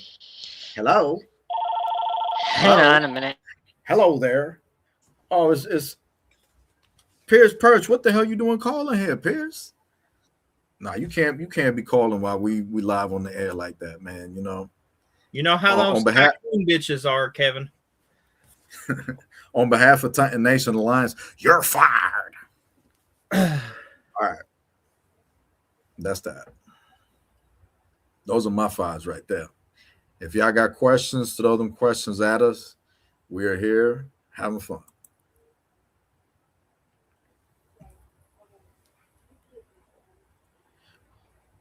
Coming up on that 2K26 in a little less than 2 weeks. I think there's excitement building. I'm excited. I think it's going to be a great game. I'm looking forward to GM mode because the seasons are going to be longer. And I'm someone who I enjoy GM mode because, like, I don't like universe mode. I like GM mode because I can sign people to contracts and release them and stuff like that. And I can go against other shows for ratings. That type of stuff is fun to me. And then I get to sign people. I get to steal talent from the other brand. I get to have my own Attitude Era universe. So it's very fun for me. You know, I could just be on there and I have a real nice time by myself, you know, just watching shows and matches and learning. And I've become a better GM for stuff like that. So I recommend Apologies for that, guys. Yeah. It was my grandma. She was talking. She was asking me about if I saw the fact that the U.S. Olympic hockey team won today, and I have. All right. Shout out to your grandma. Yeah, shout outs to her. As much as she can be a bit cuckoo for Cocoa Puffs, she's a good lady.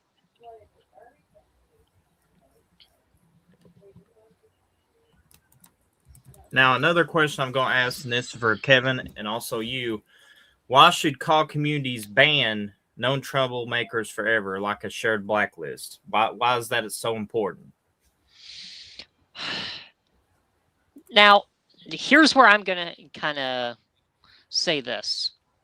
When it comes to, like, say, like, people being toxic and just shit like that. Now, I can definitely say racist and pedophiles, that's where you draw the line and just, like, throw them the fuck out immediately.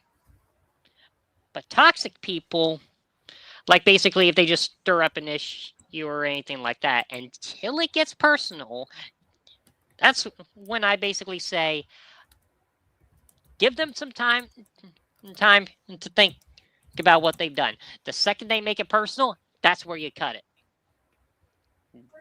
Impact has definitely been a very good example of this because I've heard these stories. But the very second they start going around and start being like with PETA supporters, like a certain somebody, that's where you draw the line. When you say something racist, that's where you draw the line. You get toxic to the point that you say something that is personal. That's where you draw the line. Anything outside of that, that's where you give them nothing more than a slap on the wrist. That's when I think you should give them the chance to better themselves before you think, okay, wait a minute, let's see if they can actually change. Because I can definitely say when it comes to that, it's 3 strikes and you're out. Now, I'm not one to talk about that because I'm certain that there are people out there that are more than likely going to say that I've struck out many times. And I'm not going to bother going about into that. But I can certainly say when you're someone like me that has definitely seen his fair share of drama, whether it was from my time in Roblox Wrestling. By the way, just a quick warning, everybody, do not join that community. Believe me. For someone like me that has seen my fair share of that kind of stuff, take my lessons here, as well as Kevin Impact's lessons, as well as CJ Mondo's, and take them in stride. Learn from these mistakes and look for those warning signs immediately. That's when I can definitely say, from the things that I just listed, the second you start spotting them, that's when you make the decision. And that's when you make success too, because when you move out these people, when you move out these people that, you know, are like leeches, you know, leeches to me are like these parasites that stuck to your skin. And, you know, if I don't know if anybody has actually had a leech on their skin, hopefully you don't try this at home. I'm not encouraging it, but a leech, what it does, it sucks blood. So in other words, I've heard all too well about that. You're going to let something like that suck the blood out to where you are no longer going to have blood in your system, and it's going to bring negative stuff to you.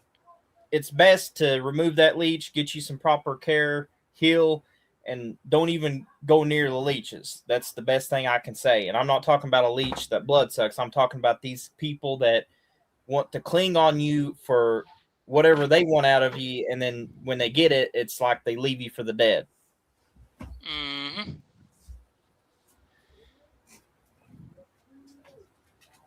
Big facts.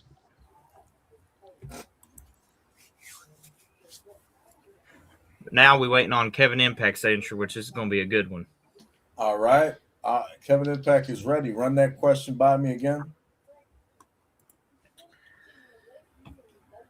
So we went to the question, why should call communities ban known troublemakers forever like a shared blacklist, and why is that important? It's important because it sends the message that if you're doing some fuck shit in call and you're being a fucking cockroach and a fucking rat motherfucker, it's not going to get you very far. And I'm old school, and I'm a big believer of if you're full of shit and if you're fake, and you know, because I get that there's this thing now to where it's like things have changed. Now the fake guy, is the popular guy, and the one being treated as the gold and all this other stuff. But I understand that that's what's popular now, but I'm old. I don't work that way. You know, I believe that you're real if you're not fake. I believe that you're legit when you're keeping it 100 and you're doing the right thing. You know, no one's perfect. Of course, nobody's fucking perfect. All of us are sinners. Of course, we're not on here saying we are.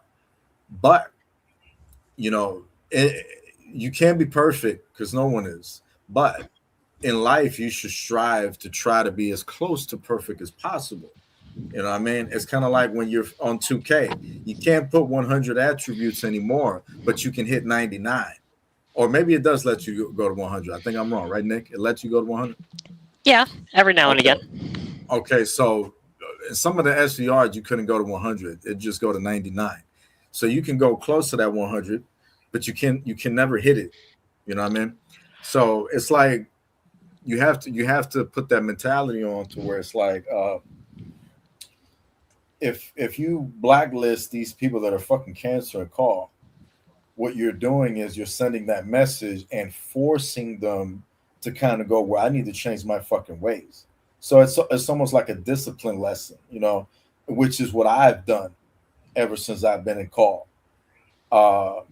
It's never really often been my mission to like expose someone and hurt them and stuff like that just because we had problems. Even though there's some people who deserve it for fucking with me the way they did.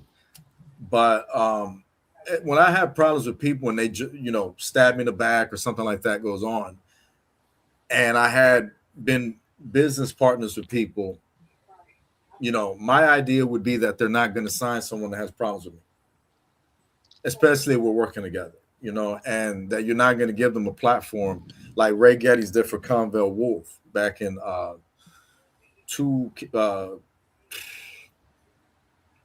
maybe 2K15 or something like that.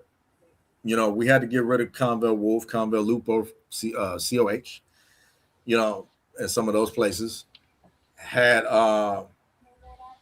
We had some problems. He said some lies about me that were fucking crazy. And after that, we parted ways. Ray Geddes took him, gave him a job elsewhere, whatever. That's the way not to go. You know what I mean? You send a message by blacklisting them, by showing them that it's really about doing the right thing and call. Fuck that other fake ass bullshit. I'm here to tell you, you know, do the right fucking thing or get the fuck out, you know? And that's the reason that's primarily important, because it makes a fucking difference. It's almost like establishing the first police academy.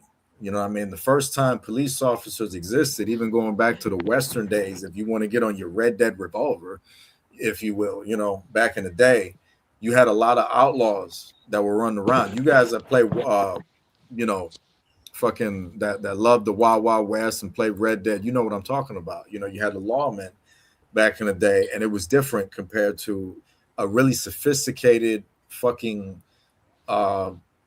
defense force provided by the law, you know. So blacklisting these type of people, CJ, is like having our own individual internal CIA / you know, police academy that is policing call, because we don't have police to police call. We don't have that. It's kind of like what Jesse Ventura was talking about, the WWF and Vince McMahon not having a union. And then Hulk Hogan stepped in and stopped that because it was going to affect his pay. You know what I mean? So I hear. So Jesse Ventura tried to unionize professional wrestling at that time. Wrestlers was with him. And then Hulk Hogan snitched to Vince McMahon. And then after that, Vince McMahon threatened lives and careers. And nobody was with Jesse Ventura no more. The union was gone. Same in call. We don't have a police academy in call. All we have is each other. This in call is the Wild Wild West. And it takes people like us to speak out on shit, because, you know, you can't stop Trey Jeter from being a pedophile supporter who is brainwashing people. You can't stop him. You know what I mean? You can't stop these fucking people from being shit. You know? So blacklisting these type of people is important because it sends a message. It's almost like having Batman to protect us. It sends the fucking message, CJ. And that's the reason it's so fucking important to establish a system like that. And that's the reason me and CJ and Enrique and DJ and all of us have kind of come together, because we're tired of it and we're here trying to fucking save this fucking thing that we love, that you fuckers are trying to kill off. And it ain't going to happen while we're around. Period. Top that if you can. Where the fuck is my drink?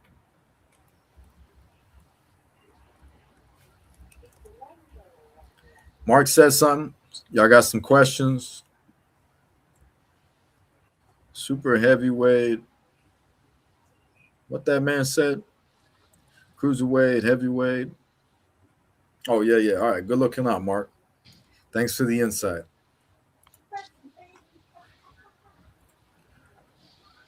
Who else is tuning in, man? Who's watching? Now, another question that I have. how do you fix snakes, brainwashers, and people likes to control people, which is people that manipulates and like gets in people's heads? How do you stop that from happening, you know, as a call promoter, as someone who runs a successful business in the call industry, and also if you're a call wrestler and you know somebody that's doing this? How do you stop it from happening and breaking up friendships and people that, you know, mean a lot to us in call? From my experience as a call promoter, the people that I've met and talked to, and Nick is one of them, I don't like, even though I've been lied about, who knows what I've been lied about that I don't know that they lied about me, or things that I did and then they flipped it and over exaggerated it.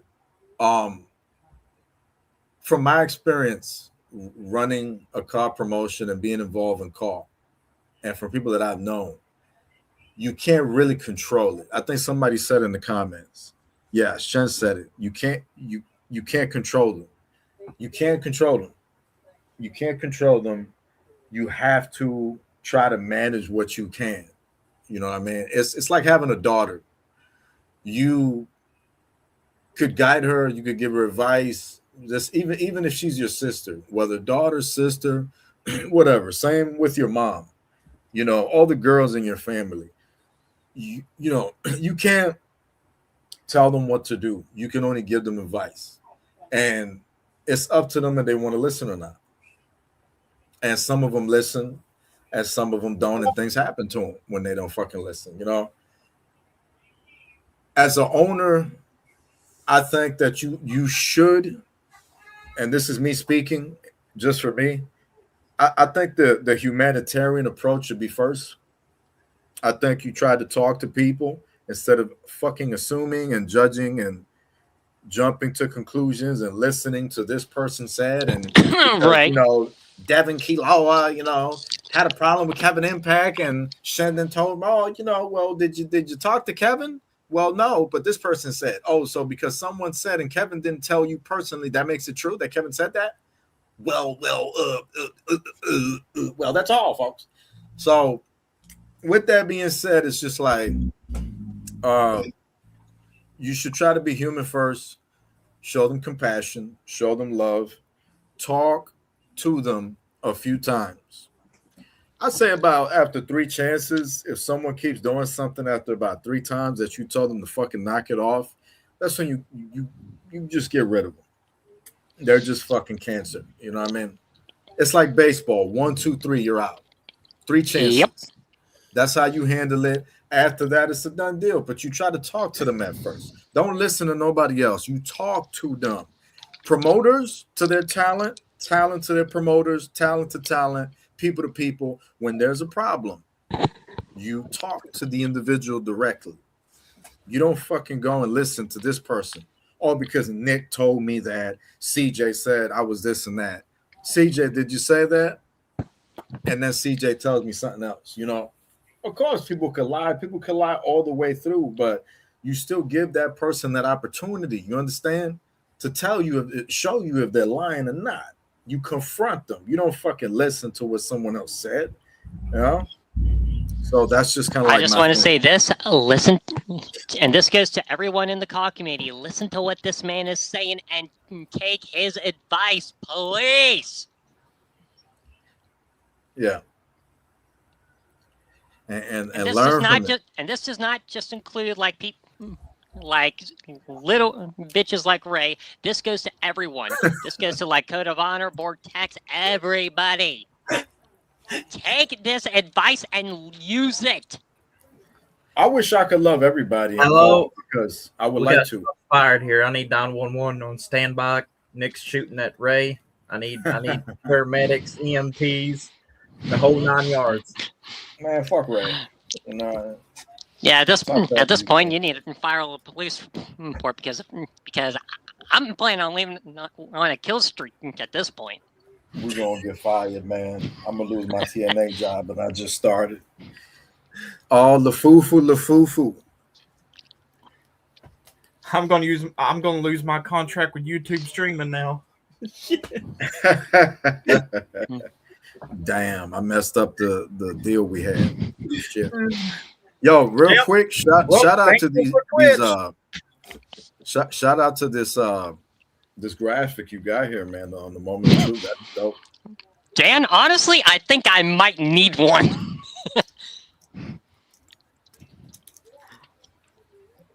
You ever been to a shooting range, Nick? No, but I definitely can say I might need to. Have you ever been to a shooting range on GTA? Oh, definitely. I mean, we could tell you a good shooter. That man is Roddy Pipe on that mic. Straight acid.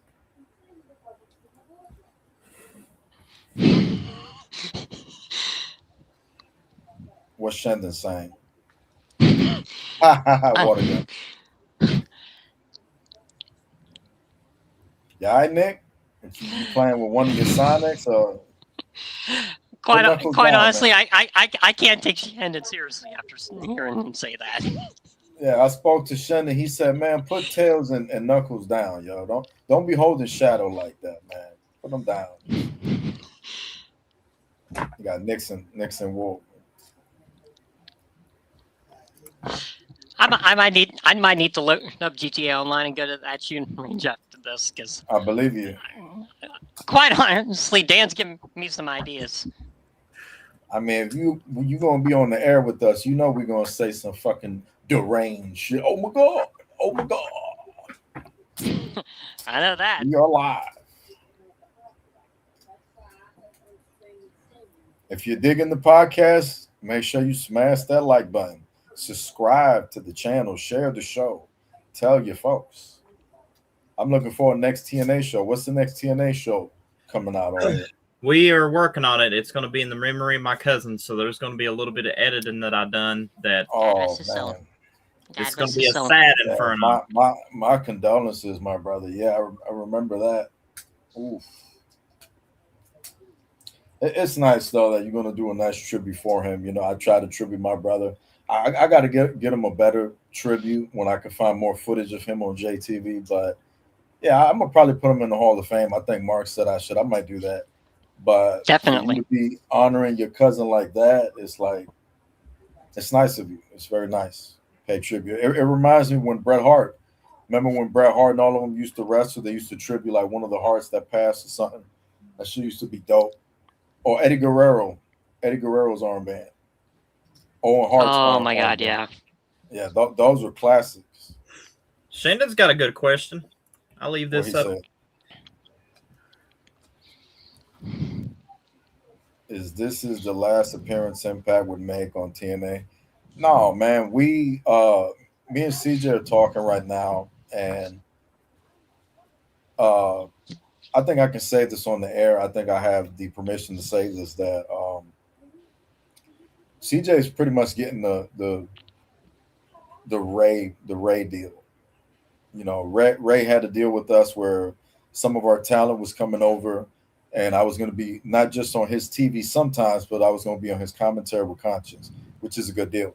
We got him some views and stuff like that, and that's just kind of like where we're at right now with CJ because Ray lost that.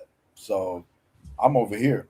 You know, I'm open to television appearances. Like I told CJ could have me come. I think I would like to have promos with people. You know, sometimes I could show up and host the show, and you never know. Me and Nixon Wolf could bump into each other backstage, or you know, Ryan, one of the guys, one of the talents over here, and we could just throw down. It might bring out the best in talent, you know, with 2K26 coming. If these idiots can fix the special guest referee custom arena, boom. I love to be refereeing some of the matches, you know, and so we're normalizing JTV talent coming over here. You know, I'm the very one open thing to I it. miss about the referee matches, I don't know if you played the old school games like SmackDown Here Comes the Pain, where you had two referees. Yeah. They need to bring I back. remember the two referees from SmackDown 2. The SmackDown 2 Know Your Role on PS1, right? That's my game because season mode was amazing. And I don't know if you guys ever played and remember the Plaza. having the plaza and having a 4-person hardcore time limit match backstage. Come on, guys. Let's just get for real for a moment. A time limit match, Falls Count Anywhere, and they're fighting in the street, and there's referee, and the referee counts. I thought it was just amazing, and that's some of the stuff I want to try to bring back. Where the hell did this kind of gaming go? I mean, to be fair, you could do it now. You could do it on 25. It's back. I'm To an just saying extent, that. but yeah. Yeah, no, it's back. If you do it the right way, you can make matches. You just have to have that creativity. And Shendon giving you his condolence, so that's nice of him. But yeah, I mean, I like imagination in wrestling. Back in the day, that was just me all the time. Imagination, imagination. You got a good point on that, Kevin. I mean, look what Mondo Mania brought. Just imagine, the dream match, Kevin Impact versus CJ Mondo. You brought that segment right in. We'd go ECW. Both of us would be bloody. It'd be like fucking Dusty Rhodes and Terry Funk fighting, Of course. And I mean, anything is possible with simulation because you have to understand there's different deals. Just because I don't PvP no more, I'm very picky about stuff. But I mean, simulation with me is always possible. It's kind of like with JTV's PvP, it's like wrestling on the road. And then with simulation over here in TNA, it's like you got a Netflix deal. It's like you have a Netflix series that anything can go. So it's very possible that something like that could happen if I ever fix them up and put them back in the ring simulation wise, because it's two different things. You know what I mean? I look at simulation and PvP like UFC and wrestling. One is for real and the other one is planned. And the real one is the wrestling. And if you never known the truth, I've been in the ring in real life out here in New York. A buddy of mine named Bronco, luchador type of guy, mask wrestler, and him and the team helped me understand that professional wrestling is real. I've been in those warehouses. I've tasted what it felt like. I love wrestling, but it's a tough way to make a living. Running ropes is hard. Basic training is hard. You get hurt. Professional wrestling is real in real life. It's just planned. It's planned who's going to win, but it's not fake. Everything hurts. Everything is for real. There's nothing fake about you hitting your balls and it hurts. How could that be fake? It's not fake. I love professional wrestling. Number one, the greatest thing in the world is professional wrestling. So, and the second would probably be gaming. Video game. So shout out to that. And we showing love, man. It's all about that love.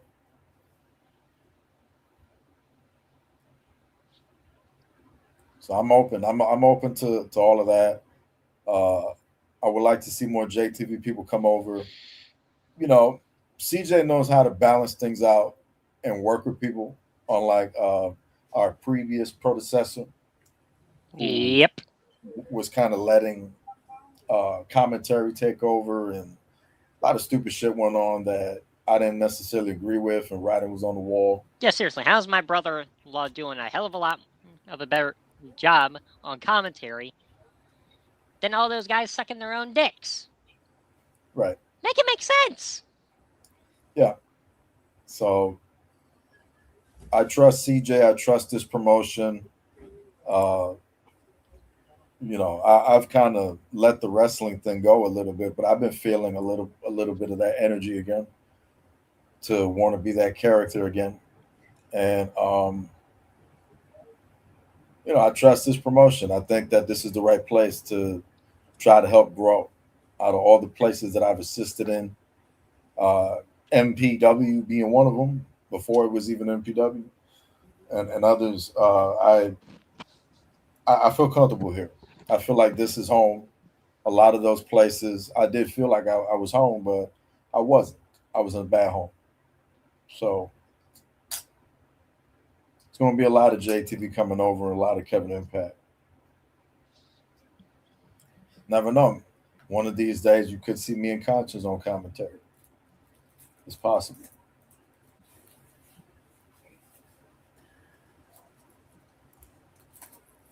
You never know. Now, here's a hard question for both you and Nick. If a new person wants to start their own eFed or call show, what's the hardest part most people fail at, and how do they avoid it? I mean, that question is for me. You know, well, I think it's different for everyone because it depends who you know. Nick will agree with me on this when I say that, for example, like, let's say you knew Eve Heron and you just start a new eFed. You're going to get views because if you're endorsed by her, she's an attraction. It pulls, you know what I mean? Because FAM is one of the biggest hotbeds in call that took place. You know, Damn right. Even since way back in the day when I was first started, they were around. I remember Cameron Bass being on the cover, and it was like 2K14. He was like on the cover of one thumbnail on the YouTube video, and a lot of them, you know, that were around doing their shit. I signed some of them. Some of them I wanted to work with couldn't do it. So, depending how you direct it, what you do, there's a strategy to it, but it's not the easiest thing in the world. It's the ride from things such as clickbaiting, thumbnails, like I said, who you know, who you can bring on the show, where do you post it, how do you market it, all those things play a factor. And another thing that plays a factor after a conversation I was having with Shendon the other night is quality, detail, the way you edit the show. You know, if you're putting out shows that are incomplete and shows that are like in 360p and your characters got generic fucking faces on them instead of face scans and shit like that, and your fucking arena's generic and it fucking sucks, it's not going to work out. You know, it has to look amazing now. The right thumbnail, the right marketing. You got talent that's vibrant and stands out. People watch. One of the main reasons people watch JTV is because the talent stands out. They're so fucking bright, you know, that it's like opening up a fucking box of Crayolas and you're just happy, man. You're just happy because you're like, oh, look at all these nice colors. You know, it's an amazing feeling. And that's what you look for. But you can't just start with a good talent roster. One of the most important things I would recommend when you're starting, don't rush. First, do a talent search. If you do a talent search, try to find talented people, good people that you can bring in. And then once you have those negotiations going, then you could get the channel and all that shit going on. You know what I mean? Oh, I mean, here's something I want to add to this. Yeah. You also need to care about every member of the roster, not just one, not just whoever the fuck sucks your dick or kisses your ass first. Every member of the roster cares. It's the same with a hockey team. Every player matters, from player 1 to player 25. Every single person matters on the roster, and they deserve to have that respect. If they need to be sat for a show because you're working on some, then with one storyline, tell them, and if they don't understand, then that's when you just get rid of them. But if they are just like, oh, okay, I can think of some stuff to give to you guys for the next show, that's when you know you have something there. That's when you start needing to know that you need to start caring, not just about what you currently got, but what you can easily build up to later down the line. That's the mistake that I can certainly say Ray and a lot of other shows clearly continue to keep making, because they continue to constantly go back to the same old shit. TKO's done it. Many IRL wrestling shows have done it. They continue to circle back to the same old shit instead of being like, okay, how can we take this and possibly make it different? That's the thing in wrestling today. Nobody clearly understands. How is it that when I was over with Ray and MPW, how is it that I basically feel like I was filling in a lot of these key plot points to certain storylines? Ray was liking it, and then immediately behind his back, he just is all like, nah, I'm throwing this shit out and I'm doing it my way. Now, I can say, as respectful as that is, Ray, you're a hope of that. I had so many good fucking ideas and you didn't use them? Don't do that, Nick. You know, if I throw you off the fucking air. But that was fucking funny, man. God damn it, man. That was funny. That is the one thing that I can say kills a lot of FEFETs. Yeah, I agree. It's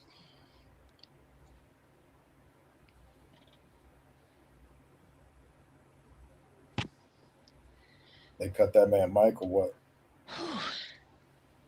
Oh, that man is pissed. That man pissed off.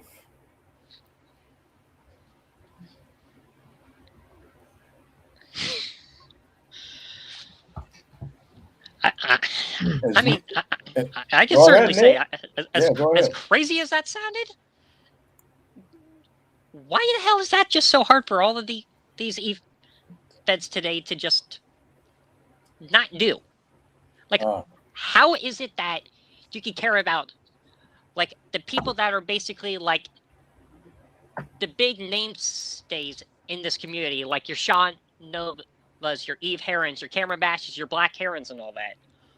Why are they higher on the totem pole than the people that are going to pay, than the people that they're paving the way for the next generation? And then those people will eventually have to do that when their time is drawn to an end. What's up with that? You know, going back to this comment here, this fake account or whoever's behind this, I think it's funny that you want to still talk about Nick talking, but he's pointing out the truth and you're getting mad. So, I mean, it's kind of funny in a way that you want to call him a wigger when you're being a racist piece of shit. So thank you for being a racist on my channel. You made your moment of truth appearance, you dumbass. Oh shit. Well, let me clear this one up real quick, CJ. This we know who this person is. At least I do. You know. Yep. This is fellow BKS member, the same man.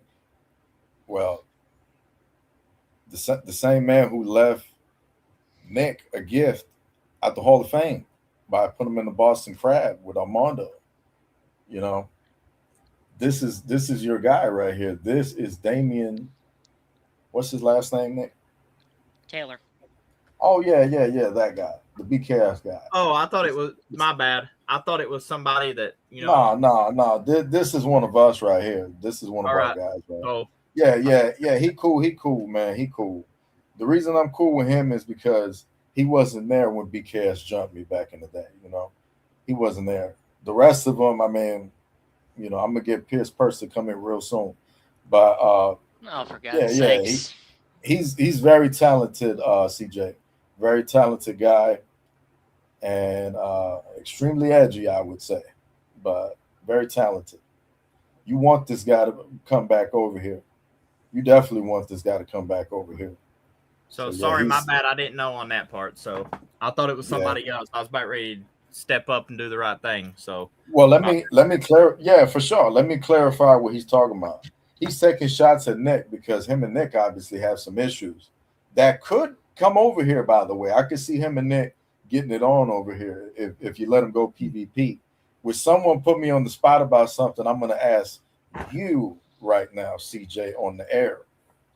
So I'm not going to say no names. All right. But someone came to me. I'm not going to say no name, Shendon. And he basically, this person whose name I'm not going to mention, Shendon, and, you know, came to me and told me that to ask you a very interesting question. So I'm gonna ask you the question right now. Have you, and I gave him an answer for you, by the way, the other night when me and him talked about it. But just so he has your response and this can be addressed on the air and you could talk about it how you feel about it. How do you see the possibilities of TNA going PvP? What are your thoughts on that? I mean, we could do it. I just need to work with you with JTV to understand PvP more better before I move that transition. Holy shit! You're gonna don't be getting Shen excited like that now. Don't be doing that. I'm not Speaking going to of say which, who asked me. he gave me a question. Well, how about you wait until me and CJ are done talking? You know, sit the fuck down, Nick. You know what I mean? Sit down. Well, Nick. we have Sit to down. get Shannon in here to call you a cocoon. Nah, you don't want Shen to know here, man. The ratings gonna go down.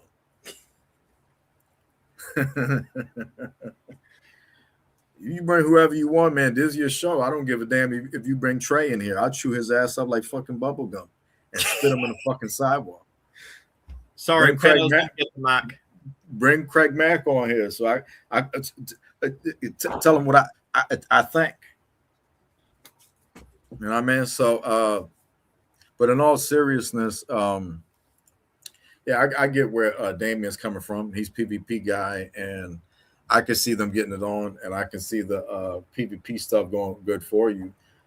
I told Shannon the other night when we talked about it, I said, CJ, it's easier for him and his schedule to really stick to simulation because CJ's trying to do the wrestling thing and CJ's trying to work and figure his life out.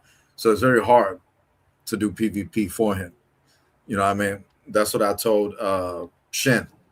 And that's me understanding how your life goes. But I think you can do it. I mean, it's just a matter of talking to people. There's people that I'm not going to mention, like Ray, that, you know, when they do business, they want to do this texting shit. If you're going to be a car owner, you got to talk to people. You can't be doing this fucking texting shit. You have to call people. You have to talk to them in voice. You have to communicate with them. Communication is key, basically. Absolutely.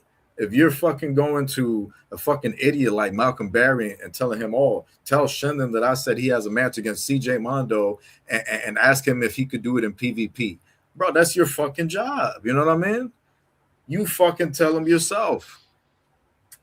The only time that I use people in JTB to carry a message for me is when I have something that I have to get done or I'm dealing with shit. I'll tell one of you guys, hey, do me this favor, tell this person this. And I say thank you to him. You know what I mean? Because this is not a fucking job, you know? And it's about respect. And, you know, it is how it is. So PvP would be tough. I think you're fine either way. But I would like to see PvP on TNA. I think it'd be a cool thing, and they'll open the doors to more possibilities for people to come in. So that's for management to consider that. When you're taping matches and stuff like that, I mean, there's times I can't always be there to get them. So, you know, you set two people up that are smart, that they know how to record matches and what they're doing. And the way we'll normally do it, I mean, I'm not going to give out all the secrets, but, you know, one way to do it that would be good for you would be like you have them record the match and then they save it and upload it to YouTube and they put it under unlisted and they can send you the link and you can download that match into your computer while editing the show. That's a way to get matches when you don't have the time to actually be there. The way we normally tape them, I'm there. And we'll do like a 3-way match or something like that. And they'll usually pin me. And then after that, I record the screen and I save the match after that, if that makes sense. So those are ways to do it, CJ, that could be good. And I mean, trust me, there's a lot of people that are watching right now, listening, that are probably getting hyped about the possibility of you going PvP. Now, I don't think you have to go full blown PvP because I like when you simulate, and you have to remember if you're going to go PvP, you might have to make another belt. There may be 2 divisions, and it's probably going to be 2 divisions. It's going to be like the PvP division, and then it's going to be the simulated division, because I have an emergency going on out here, I think, because I'm having a blizzard out in New York, but I'm cool for right now. But so you take Nixon Wolf and what's the other one? Ryan Storm. Yeah, Ryan Storm, Fufu. And you take and DJ Chaotic, and you take some of the other simulated folks, and it's not going to work.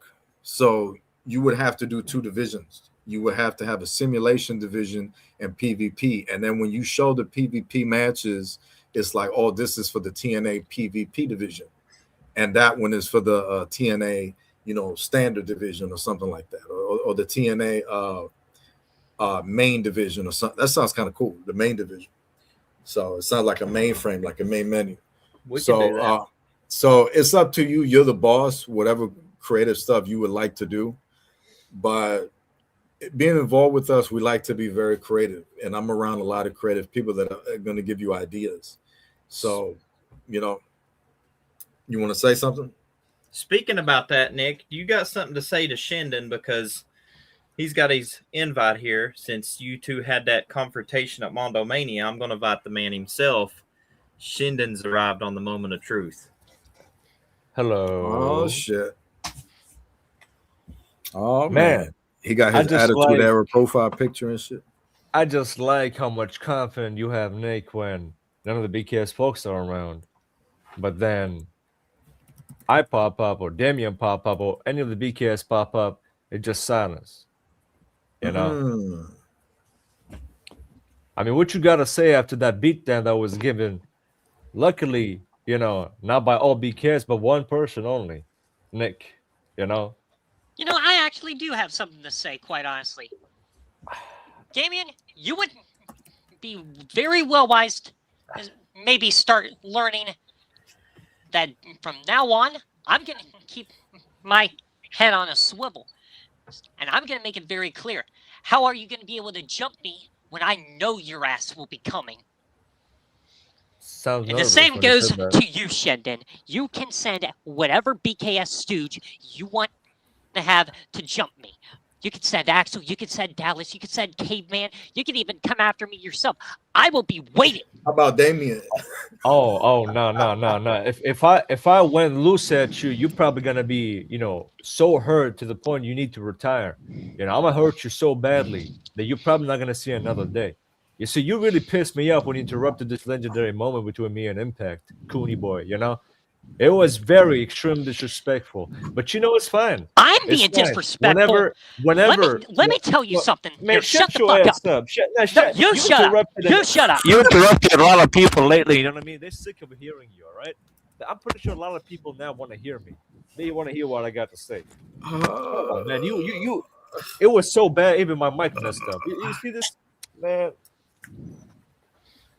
What the hell you want to say? Quite honestly, you got to repeat the whole damn thing. Quite honestly, you can't. What you got to say? Every single word you say is just talk. When it comes to the action, and you get dropped. I mean, ever since you debuted on JTV, just a loss. Damn, I'm rhyming right here. Oh my god, what the hell is this, Nick? You just talk, man.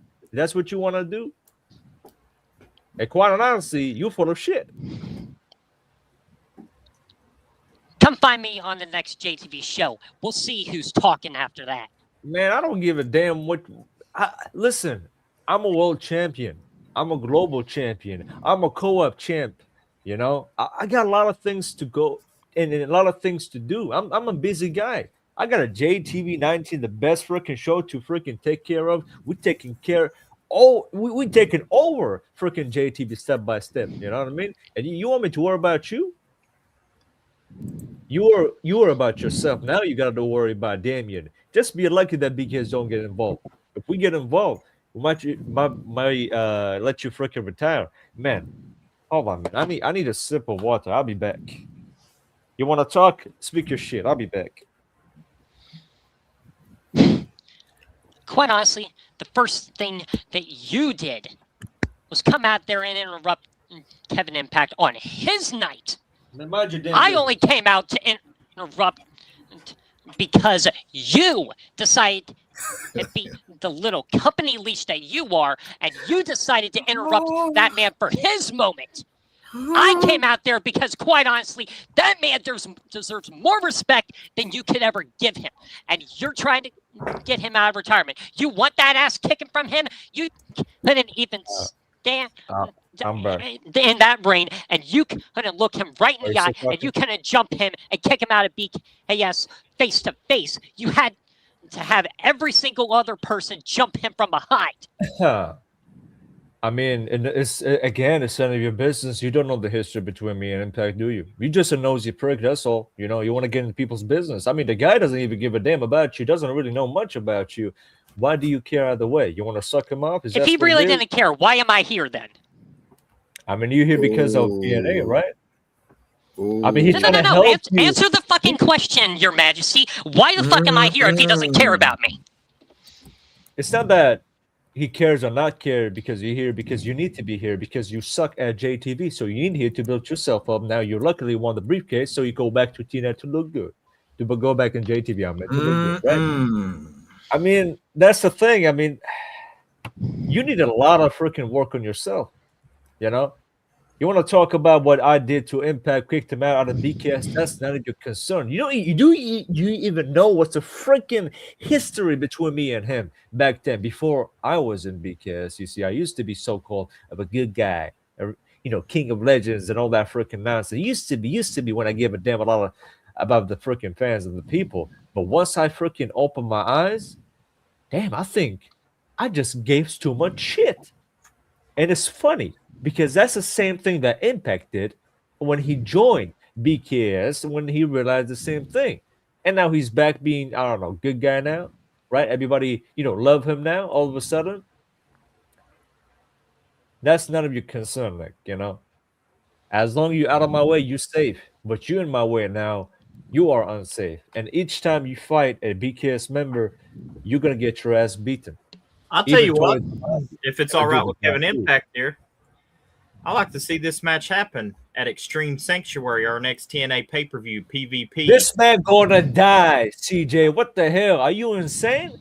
He gonna freaking die in that freaking match. Very nice. It's not gonna surpass 10 minutes. Are you kidding me? What is this? You trying to end this man? 15-minute Iron Man match, Extreme Rules, Nick Cayenne versus the JTV World Champion Shinden. See, he didn't even say your damn name right. He said Cayenne. You trash. That's why you trash, Nick. Oh, Cayenne and Kaikun. You said put some goddamn respect on my goddamn name before I slapped the taste out of your damn mouth like I should have done at Smudamania. Don't explode now. You can't do it. If you do it, you're gonna get a back slap. That hurts more. Be throwing no microphones, Nick. Be doing. I'm a full megaphone. Damn it! I don't know what's that. He's gonna hit you with his megaphone. You gotta be careful, Nick. That's my megaphone. Gotta look for it. I'll take that megaphone and shove it up your ass if you're not careful, Your Majesty. Oh, listen, I don't roll that way. If you roll that way, that's your business. Shove it in your own if you want to. I don't do that. That freaky stuff. Damon, shut the fuck up and go cuddle with Sophia. Yeah, if she's not too busy with that damn championship she's holding. Cuddle with Sophia? What the hell I got to do with Sophia? Oh, he trying to hit him with the sunny days type shit. Yo, chill out, Nick. Yeah, because he having sunny days. Honestly, she might as well call herself Sophia the First because she is the first bitch that I can certainly say might as well just hand that title over instead of facing Amber. Damn. What the hell? What the hell Sophia got to do with any of this? You trying to freaking trigger Damien? He trying to say you trying to have an affair, with one of your BKS guys' woman. Come on, Shinden. Come on, Shinden. Come on, you need to tell us. You need to tell us right now, Shinden. Are you having an affair with Sophia? Yes or no? Listen, it's none of your damn business. You another nosy prick right there. Are you hitting that shit? Tell us, damn it. Hell nah. What the hell you mean? Champion versus champion. How do we not know that Shenden's secretly the one behind the camera filming that shit? And you mean to tell me that Damian Taylor is okay with this? He's okay with you banging his woman? You What want the to hell's have going fun on, with these words, Nick? Coming out of you is some bold shit coming from a guy that also dumps freaking some straight shit in the backstage, you know? No. You definitely don't want me to go there. You know what I mean? Hold up, Shan. Hold up now. We live, but I'm holding that megaphone. We're not on the JTV channel, man. We ain't trying to get this one canceled. You know what I mean? We all know what Nick likes, and that's Sonic and Tails and Knuckles and all the motherfuckers hanging on his room looking at him, the Shadows and Eggman. And they're pretty furry. I can tell. Yes. Yeah. Shout out to Sonic. Yes. The GOAT. Shout out to Sonic. Yes. That's it. But you got to do. Damian's got to do something about this, man. You just can't be banging his woman like that, champ. What the? You gonna believe this, man? What happened when it comes to freaking assuming assumption? You just gonna believe you're Devin Kilowa right now, Impact? That's what it is. You're just gonna believe this, man? We gotta say. Hell watch no. Your damn mouth. Oh, okay, Absolutely. okay. So he makes a good point, Nick. He got me right there. I'm definitely not Devin Kilowa, but so no, but you definitely certainly have a habit of bringing people in that act a hell of a lot like him. Hey, look, Nick. Who? Nick, before we get to that, Nick, you got to answer the question, Nick. You got to tell us here live on the air. Don't run from it. Like who? Do you have any proof, Nick? Quite honestly, I don't. But I can certainly say I can certainly beat them into it. Well, you shut your ass up then. No proof, damn it. Man got no proof. Just answer his question that he just asked. He said, like who? Yeah, who? Better than King. That is for me to know and for you to find out, Your Majesty. Man, get out of here. Get out of here, man. Get. Anyways, continue your question, CJ. You should have brought me here instead of this freaking trash Cooney wannabe, Well, he's a Cooney, not a wannabe. I think I'm good with that match, seeing you and Nick at Extreme Sanctuary. Let you go to ECW so we can see if Nick can back all this up. If Kevin Impact signs a match. Wait a minute. Are you telling me right now, here, live on the air on the channel, that you're seriously considering this match? PvP, Shandon versus Nick, Extreme Rules, 15-minute Iron Man. Holy shit. All of y'all watching, If listening we make to this that a main event, let's double tap that.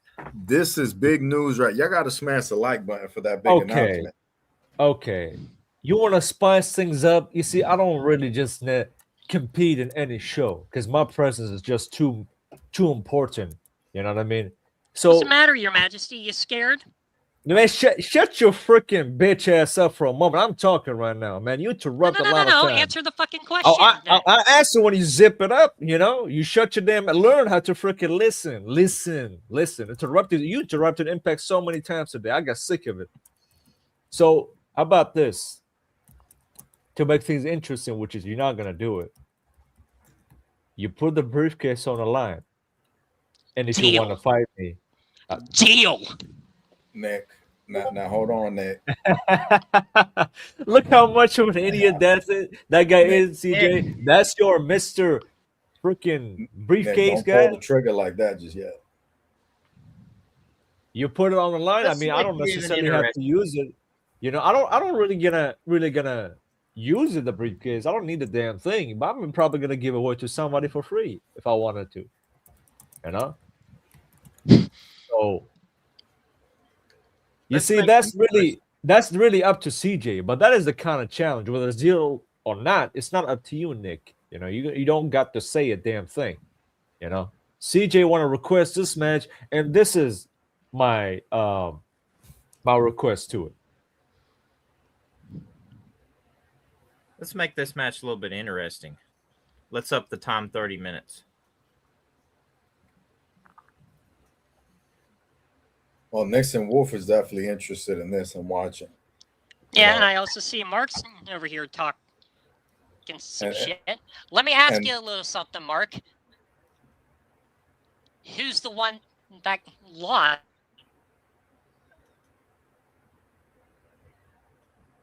Well, this Win became a the press TNA conference. World Title. Last time I checked, it wasn't you. Why are you going after Mark now? Last time I checked, it wasn't you. You Oh, trying Mark's to create attacking him. Ladies and gentlemen, we got Damian Taylor now joined. BKS is now. Oh my Nick, goodness. I hope you know what you're doing because now there's 2 members. You don't want to do this. I'm telling you. You don't want to do this. Man, I just want to know. Hold on, my bad. Let me just say all this. CJ, thanks for having me on the show. This is my first time on your type of show, so shit.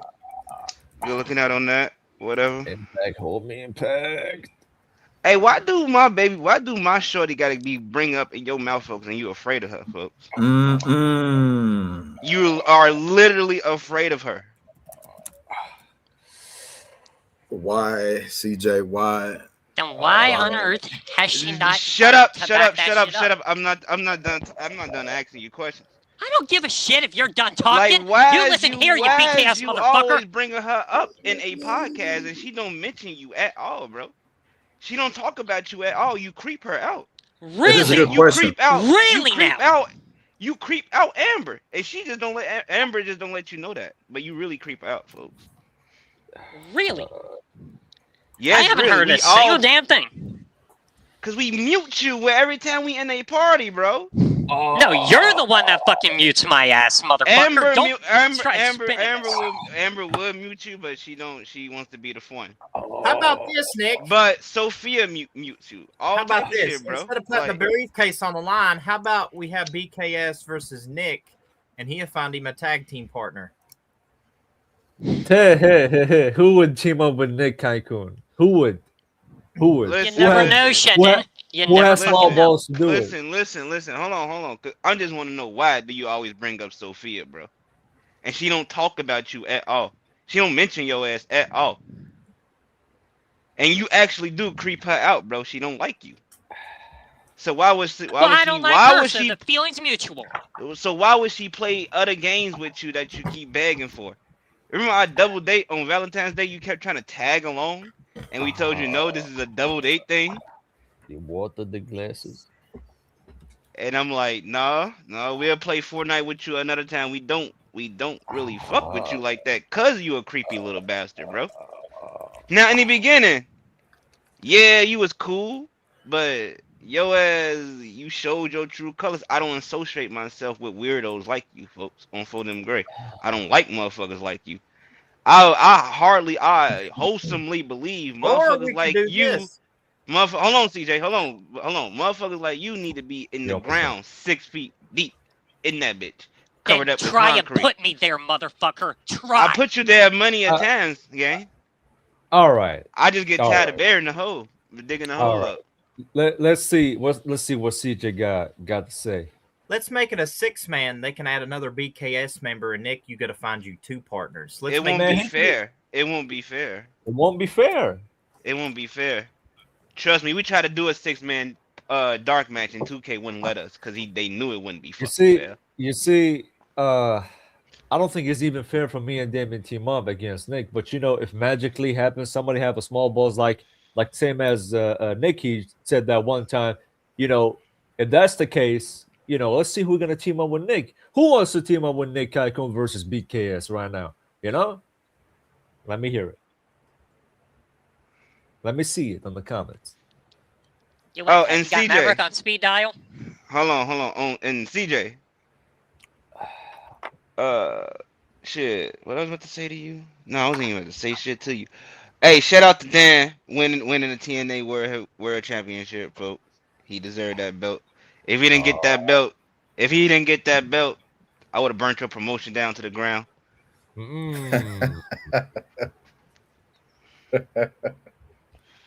Hey, yo, happy Black History Month, man. Hey, happy Black History Month, folks. I'm For Them Gray. Man. Hey, man, I'm gonna go into this match that Nick having with Sean. I'm gonna beat both your asses. You know what I mean?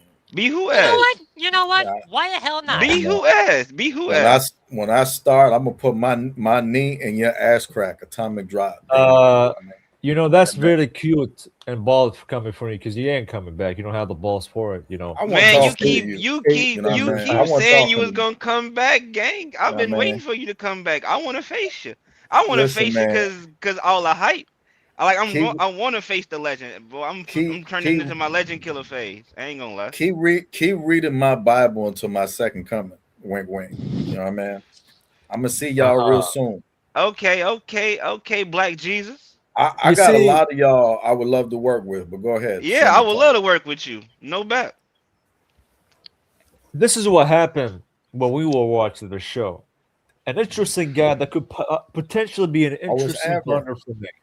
You know what I mean? So this is what I got to say. What about because that dude has a lot to say about BKS. It's a perfect pair. Who you talking Nixon about? was it? Cloud, the clown dude. The guy who fought Dan Corey Rapture Flash. for the world title Oh, at oh, Mambo Mania. oh, Manolo. Speaking about the former champ, he's just entered the Oh podcast. man. Did you Oh, mention me? Did I That's hear y'all say Oh, Nixon. my name? Oh holy shit. shit! Nick and Nixon. How adorable Nixon together. Wolf. Nick and Nixon.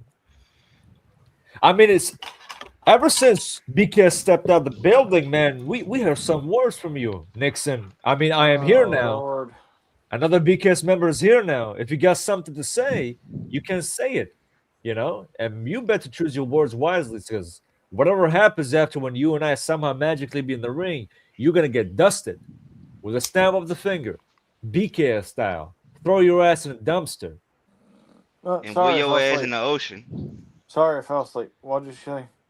You fell asleep, then get out of here.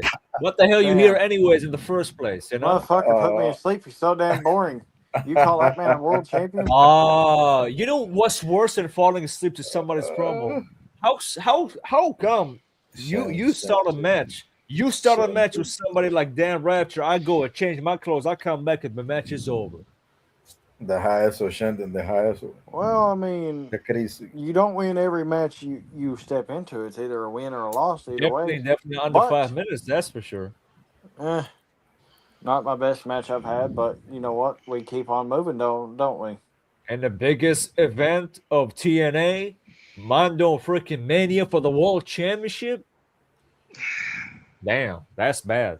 Ain't the first time, ain't going to be the fucking last. I've been here too damn Definitely long. with us. It will So happen. hold on. So you telling us Nixon, you gonna get your title back from that boy? Oh yeah. It ain't gonna be 5 minutes. You gonna punish him? Mm-hmm. All right. Bet, Hell, bet, for the fun bet. of it, I'll drop another Rapture on her head too, while I'm at it. So Mm. let me ask you this. Oh, who had? Oh, I mean, there's not just one Rapture around, is there? Motherfucker, I don't know y'all roster. I don't watch y'all. Talking about Dan Rapture, I think. Dan Rapture. Yeah, we Yeah. talking about Dan. Yeah. Dan's a man. good competitor. Yeah, you talking about you saying another Rapture? Like there's another Rapture. Like I only know Dan. Man, there's another rapture. There's another rapture. Take it easy, man. It's okay. All right. So let me hear Nixon out. What do you got to say? Because I heard some words that you've been talking smack a lot of BKS. So what really BKS did to you specifically that you want to talk smack about? Well, I wanna I've hear it. noticed a few times that you guys like to fight in packs instead of fighting fairly, which I will agree on one thing, Nick. You could have picked something better than a baseball bat. You could have at least had someone come down to the ring. That's the only thing that you miscalculated. He had a Janice. Yeah, It was Janice a didn't work 2x4 out with him. with what is it, nails on it. Barbed wire.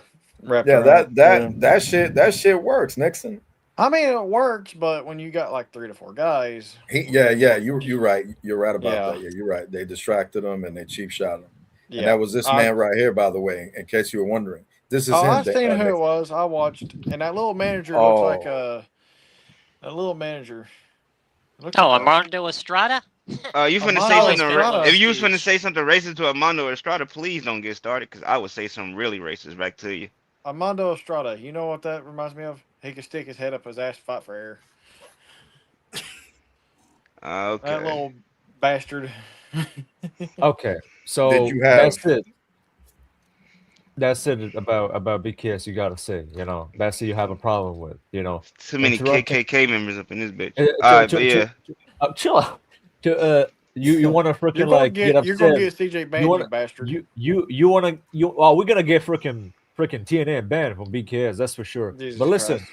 if you think that's the issue you have with BKS because we interrupted Kevin Impact and you assume that we attacking him, no, I just want to talk to him. Then Cooney. Oh, I know you didn't want to attack know? Kevin Impact, but Oh, maybe I Nick- was. You still assume it's stupid. Maybe listen, man. Listen. You're assuming. Ah, damn it. I'll be back. He went to go choke his chicken. He'll be back. He can't. It's haram. Now I'm back. See, back from choking chicken. Keep it halal. Full halal. So, if you have truly a problem, we can settle this very simply. I mean, he's looking for a partner. If you want to team up with him against me and Damien, I mean, I don't mind at all showing up in TNA to have the writing spike once more, just to kick ass, your ass and his ass, Technically, I could do that, or the guy that literally And said this he one would be willing to stick his knee in your ass. I mean, you kind of did interrupt Kevin Impact, so he does have a reason to beat your ass from point A to point B. Actually, I did not. I You came did out after interrupt. I actually You- came out after when he finished. Yeah, if you go after back he and look. finished, but you still Uh-huh. kind of ruined the moment.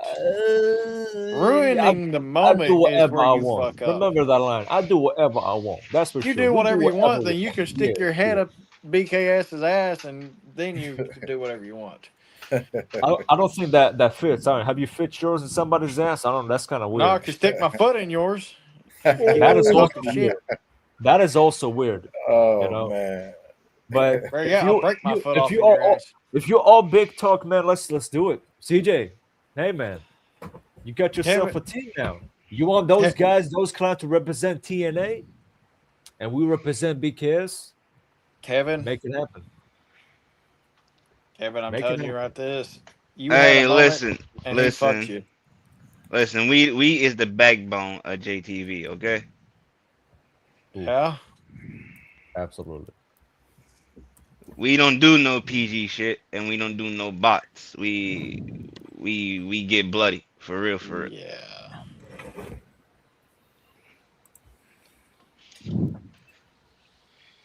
But shit, if it happens, it happens.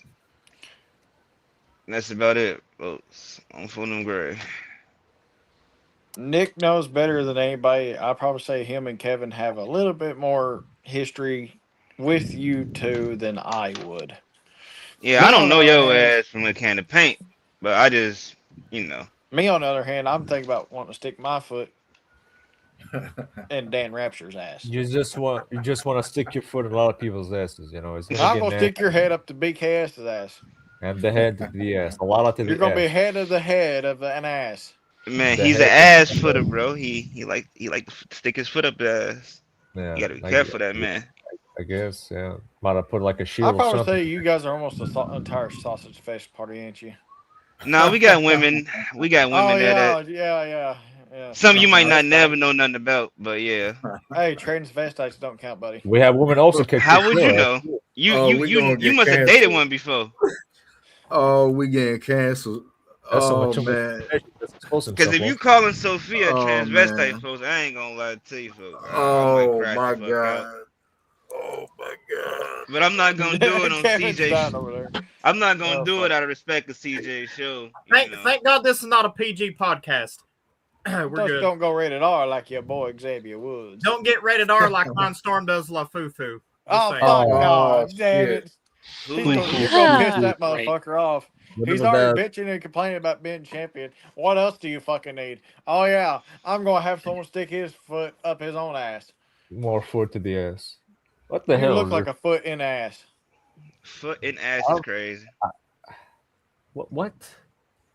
Dumbass. What? Mm. You know what BK stands for? I'm not even talking too much trash too because I feel bad for you, man. By the You feel time we bad step for in the me. ring, if Just CJ, because you're JTV Listen, heavyweight if- champion, You got a long thing to learn. I have more world titles than you probably have fucking women. Huh? You don't even know who the fuck am I. I don't even know who the fuck you are. The only reason why you're relevant because you fought Dan Ratchet that is more powerful than you are. Doesn't fucking way, matter. I fought you know? people bigger than he was, better than he was. I mean, I don't more know. than he I was. don't know CJ full roster, so it's like only time I I, mean, watch hell, CJ is when I even is one even of our handed people fight. That's about it. I mean, hell, I mean, even handed Nixon, Nick if we're Cayenne gonna an get ass to the whooping. point, I believe in AHW. I kicked your ass in the 60-minute Iron Man. Yeah, but you had to use submissions though. In other words, I made you tap like a bitch. Yeah, and I whooped Man, your here go ass the multiple times. submission controversial. Oh my god. Last time Hey. I recall we had a match, I almost walked you like a damn doggy. Yeah, because you gotta lay on top of a man, which is kind of not PG on this podcast. You gotta go for pins. I make him tap. Yeah, you tap because you're a submission bitch, ain't you? Just like I made you on AHW, my bitch. You tap Oh, that. how You about choked by we the run it violent back? tick, wait, how's the match, Nixon? You lost. Accept it and Hey, swallow it. how about we run it back this time, pinfalls? Unless you got 2-inch testicles like Hulk Hogan. Oh man. That's what you swallow, apparently. And you swallow a jar of Pepsi Damn. peanut butter. Ron Storm told me you swallow lots of his LaFufu sauce. Just You saying. look like a LaFufu butt fucker. Hey, yo. Crazy. But I will say I have fought one of the JTV guys, and it's apparently the same guy I beaten once before, and I took his television title, Nick Cayenne. Want to enlighten me one more time? I whooped your ass. That's what I did. Okay, that's confirmed. You're not gonna team up with Nixon. Damn it. Okay, all right. Damn, But- I thought you Probably would because have I already know who I want to have in my corner to help kick you scrawny little BKS asses Who? all Ruby? over that arena. the girl that you be talking to? Yeah. That's Who? cool. No, he just so happens to be sitting here and has dealt with your asses once before. Man, he ain't gonna come back for this freaking match. Who, to team up with you? Get out Kevin of here. Impact's got bigger balls than all big. Get it. big Get it. KSs How would combined. you know? Did you see it? You found out? He sent you No, pictures? That's that's what it true. is? I said, shut your mouth. You know, See, this- Kevin Impact for you. even knows he's got bigger balls than you think, guys. think. Makes think. very good point. What balls? What? Like, whoa, wait, like, hold on, folks, because I'll fight anybody and everybody. Yeah. I'll fight your dog. Don't and your fight. mama. Don't fight my balls though. You know what I mean? Yeah. Leave my balls just. Hey, that's that man bringing up your balls, bro. You want Yeah, to He keep sent him some. He's I Some see. ball picture. Listen, man, we just need to quit fighting and we need to get some steak and beer, and then we could fight at the bar. You know what I mean? Oh yeah, I'm hitting somebody with a beer bottle. We ain't gonna. Sorry, Nick. Fuck We it, could be Nick, friends you hit after with a beer that. bottle. That's bad. Nick underage to enter the club anyway. Wow. Nigga say you look like a pretty little white girl with that long blonde hair and shit. Damn. I gotta be. He I'm got- going on fucking 27, damn it. Oh, Man, you lying. shit. You lying. You've done But pissing okay. him off. Oh, 2K27, he said. Shouldn't it? Damn. Oh no. No, don't pass us the mic. Damn it, if I'm lying, Hey, then who man. won the game between USA and Canada today? I don't fucking know, bro. What is you be talking about? What is you talking about now? Apparently, Canada got the shit kicked out of their dicks. See, Nixon knows what I'm talking about. Bro, You that see- don't have the shit to do with wrestling at all. What we're talking No, about no, no, at no, no, all. no, no, no. Or no. your age at all. We said we were too young to get into the club, and I'm you kinda brought up curious hockey. What Kevin Impact's got to say about tag teaming with Nick if this happens at Extreme Sanctuary. I can't wait to watch. He Yeah, said, I wanna hear it. Go ahead, Kevin. I want to hear Kevin Impact's words on what he's got to say to team with Nick to take on BKS at Extreme Sanctuary. He ain't gonna do it. Nah. It sounds like it does sounds pretty tempting. That sounds like a really, really nice offer right there. You know, Yeah. we would have to get a third person. I'll probably get like, I don't know, Jada Nix. You know what I mean? Ha. Something like that could probably work, but Shendon won't I mean- co-sign on Jada Nix. I don't I know, would Kevin. You definitely- got Maverick on speed I would- dial? I would definitely I would definitely bring in Funkman, the same dude who tapped. Ladies and gentlemen, the TNA World Heavyweight Champions just arrived. Dan Rapture. Ooh. Ooh, fun. Oh, No way. Dan's here. It should be Good boy. entertaining. Dan Rapture's here. Oh yeah, he definitely gonna smack the shit out of Shendon. It's not Man. it. Dan Rapture. Dan Rapture. Man, you was banking on Maverick. Maverick doesn't even like you. But okay, go off. There There he he is. He's got the is. belt.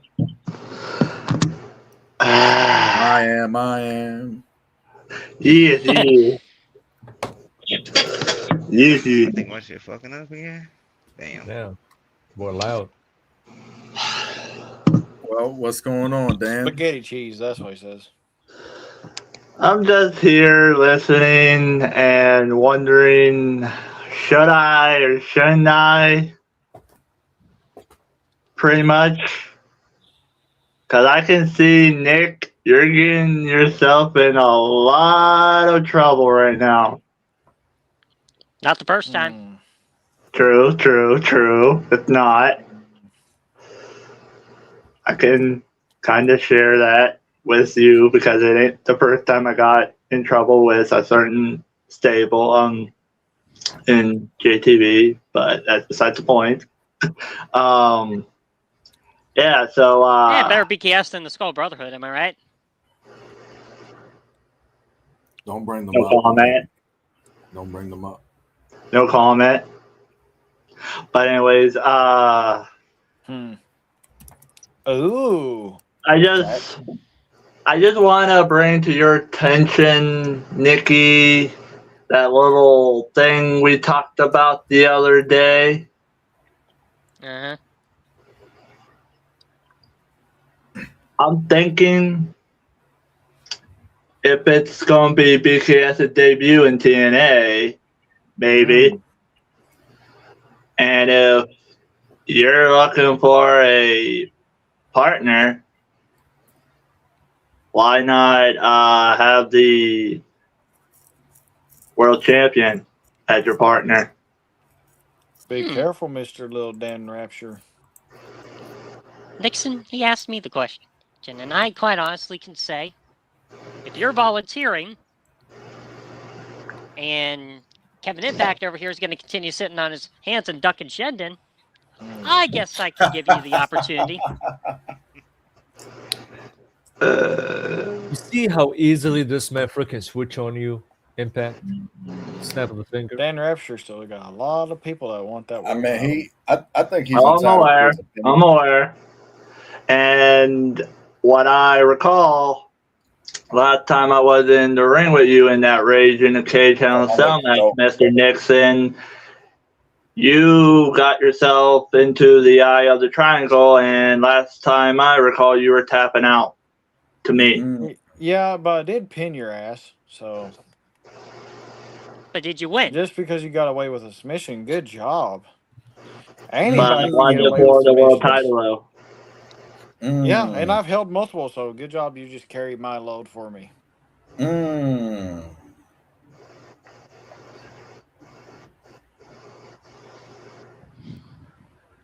So what? That's it, Dan? You want to come in here trying to what? Be on Nick's side? My question is, I wonder if Dan Rapture has some balls, whatever's left, to defend that title. What, do you earn it? Isn't, You got that rematch clause, but isn't that rule in effect yet on no rematch clauses? Yeah, the rule is there's no rematch technically clauses. no rematch clauses, but who says I wouldn't just whoop your ass for the title and take it back from you?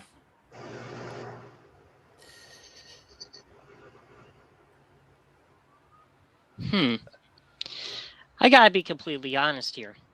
Dan, you make a very fair argument here. So honestly, I think in all honesty, if Mr. Impact wants to don the sunglasses again and put on those tights again, Shendon, you might need to find yourself a third. If not, I have no problem teaming with Dan and beating both of you little BKS dudes. I mean, thank God I found out that there could be also a special guest referee added to that 6-person tag match. No. Hmm. No. Well, that changed a little things. Well, I'm gonna kick the referee's ass if that's you, and then get us disqualified. Like we don't give a damn about it, and then we're gonna take over the roster, and we're gonna change Which the would be freaking interesting. TNA name it to a BKS. You know. Now, what if I decide to make Thursday Night Lockdown a PvP show? Now that would be tempting. Indeed. So I think, in all honesty, You want a better idea now for a huge match that could happen. If you want something very interesting, why not? You know what? I'm more disgusted of the TNA talents over here. You know, to the point that I would like to make a mark. BKS against TNA talents, 4-4 for BKS folks versus 4 of the best TNA talent. I mean, shit. Hey, I can't wait to see what those three have against BKS, but BKS does have to find a third partner. Who would that be? Who knows? We have what's the matter a third there, partner, Your but Majesty? anyway. Well, let me. Scared? I just came in here to just let me defend my call. shorty name. Does So BKS please, want to talk? Let me call the Because if game. they are. Let me call They're the game. sucking at it. I like I just said, bro. I just came in here to defend my Kevin shorty Impact, do name. you hear anything? I'm listening to what Damien's saying. He's saying something important right now. Hold up. I haven't heard shit. Yeah, man, he came in here defending his woman from Nick Tycoon. Nick Tycoon. He's speaking his mind. He brought his lafufu. Oh, God. He's making it well understood in the month of February. All right, look, listen. Like I was just saying. Wife's name out your fucking mouth. Or otherwise, you going to get Will Smith. I will when he starts He ain't keeping gonna get Will certain Smith things slapped, out of that's his for damn mouth. sure. He is gonna get embarrassed though. My question is, we will But it's see like Ed Nixon it's versus just Ben Rapture again. it's just like folks. That's the only reason I came in here. That's the fun Cause I don't like, bro. Keep her name out your mouth. He don't talk about you. He don't make you up. And tell her to do something. Oh wait, she can't. In this game, you can't keep her name out your mouth, and you afraid of her. That's the thing about it. Am I afraid of her, or is she being handicapped by a certain little something? What the fuck? You asking for a third? Oh, what the fuck? What you were saying? Lavish. Asking for the third Oh, great. More BKS. name has been changed. Oh, feels like the last podcast of JTV. You said you need a third partner? Well, here I am right here. Yes. Impact, grab the tights. No, he won't. Oh, you want me to help you beat the shit out of these clowns? Was I asking? Do Damien Priest and Mr. Assman, Skin Man, and old gorgeous goose ponytail ass Vandera up there, do y'all want Kevin Impact to come back and tag team with Nick in this PvP match? Hey, I say go for it. Put it out in the comments. I say go for it. I dare you to step back in the ring, Kevin Impact. I dare you to. Really? Because you're the first one I'm going to go after and rip your fucking hair out. You want that? CJ? Listen to the crowd. If you would just shut your mouth just for one moment and listen to the million. Listen to them. They're telling you to shut the fuck up. Indeed. Well, let me ask this. This is off topic. Is this only can have 6 people? Yeah. After a while, it gets too much for the budget, Shandini. You know what I mean? Never So mind. let's just keep it here. You know, y'all already invaded and shit. If you Yeah, notice and you really almost want to had Dallas scream, Gilman in here. fuck Dallas. If you really want to scream, Now watch it notice. then, man. I won't. Look at the screen real quick, and notice how if you look at the screen, BKS is surrounding Nick. Stop playing with me, man. And it looked like me and Dan on commentary. I know, right? Hey, for sure. Hey, CJ, man, next pay-per-view y'all do, BKS doing the commentary, okay? CJ, you got to think about that. Think about what you're doing here. You're risking this company right here. These guys right here. This is a mafia. You got to be careful. What if Who I else is just in here, snap my Russ? finger and tell BKS to go after Nick right now? Say that again. It's Skinner. It's echo. What if I snap my fingers and BKS goes after Nick right now?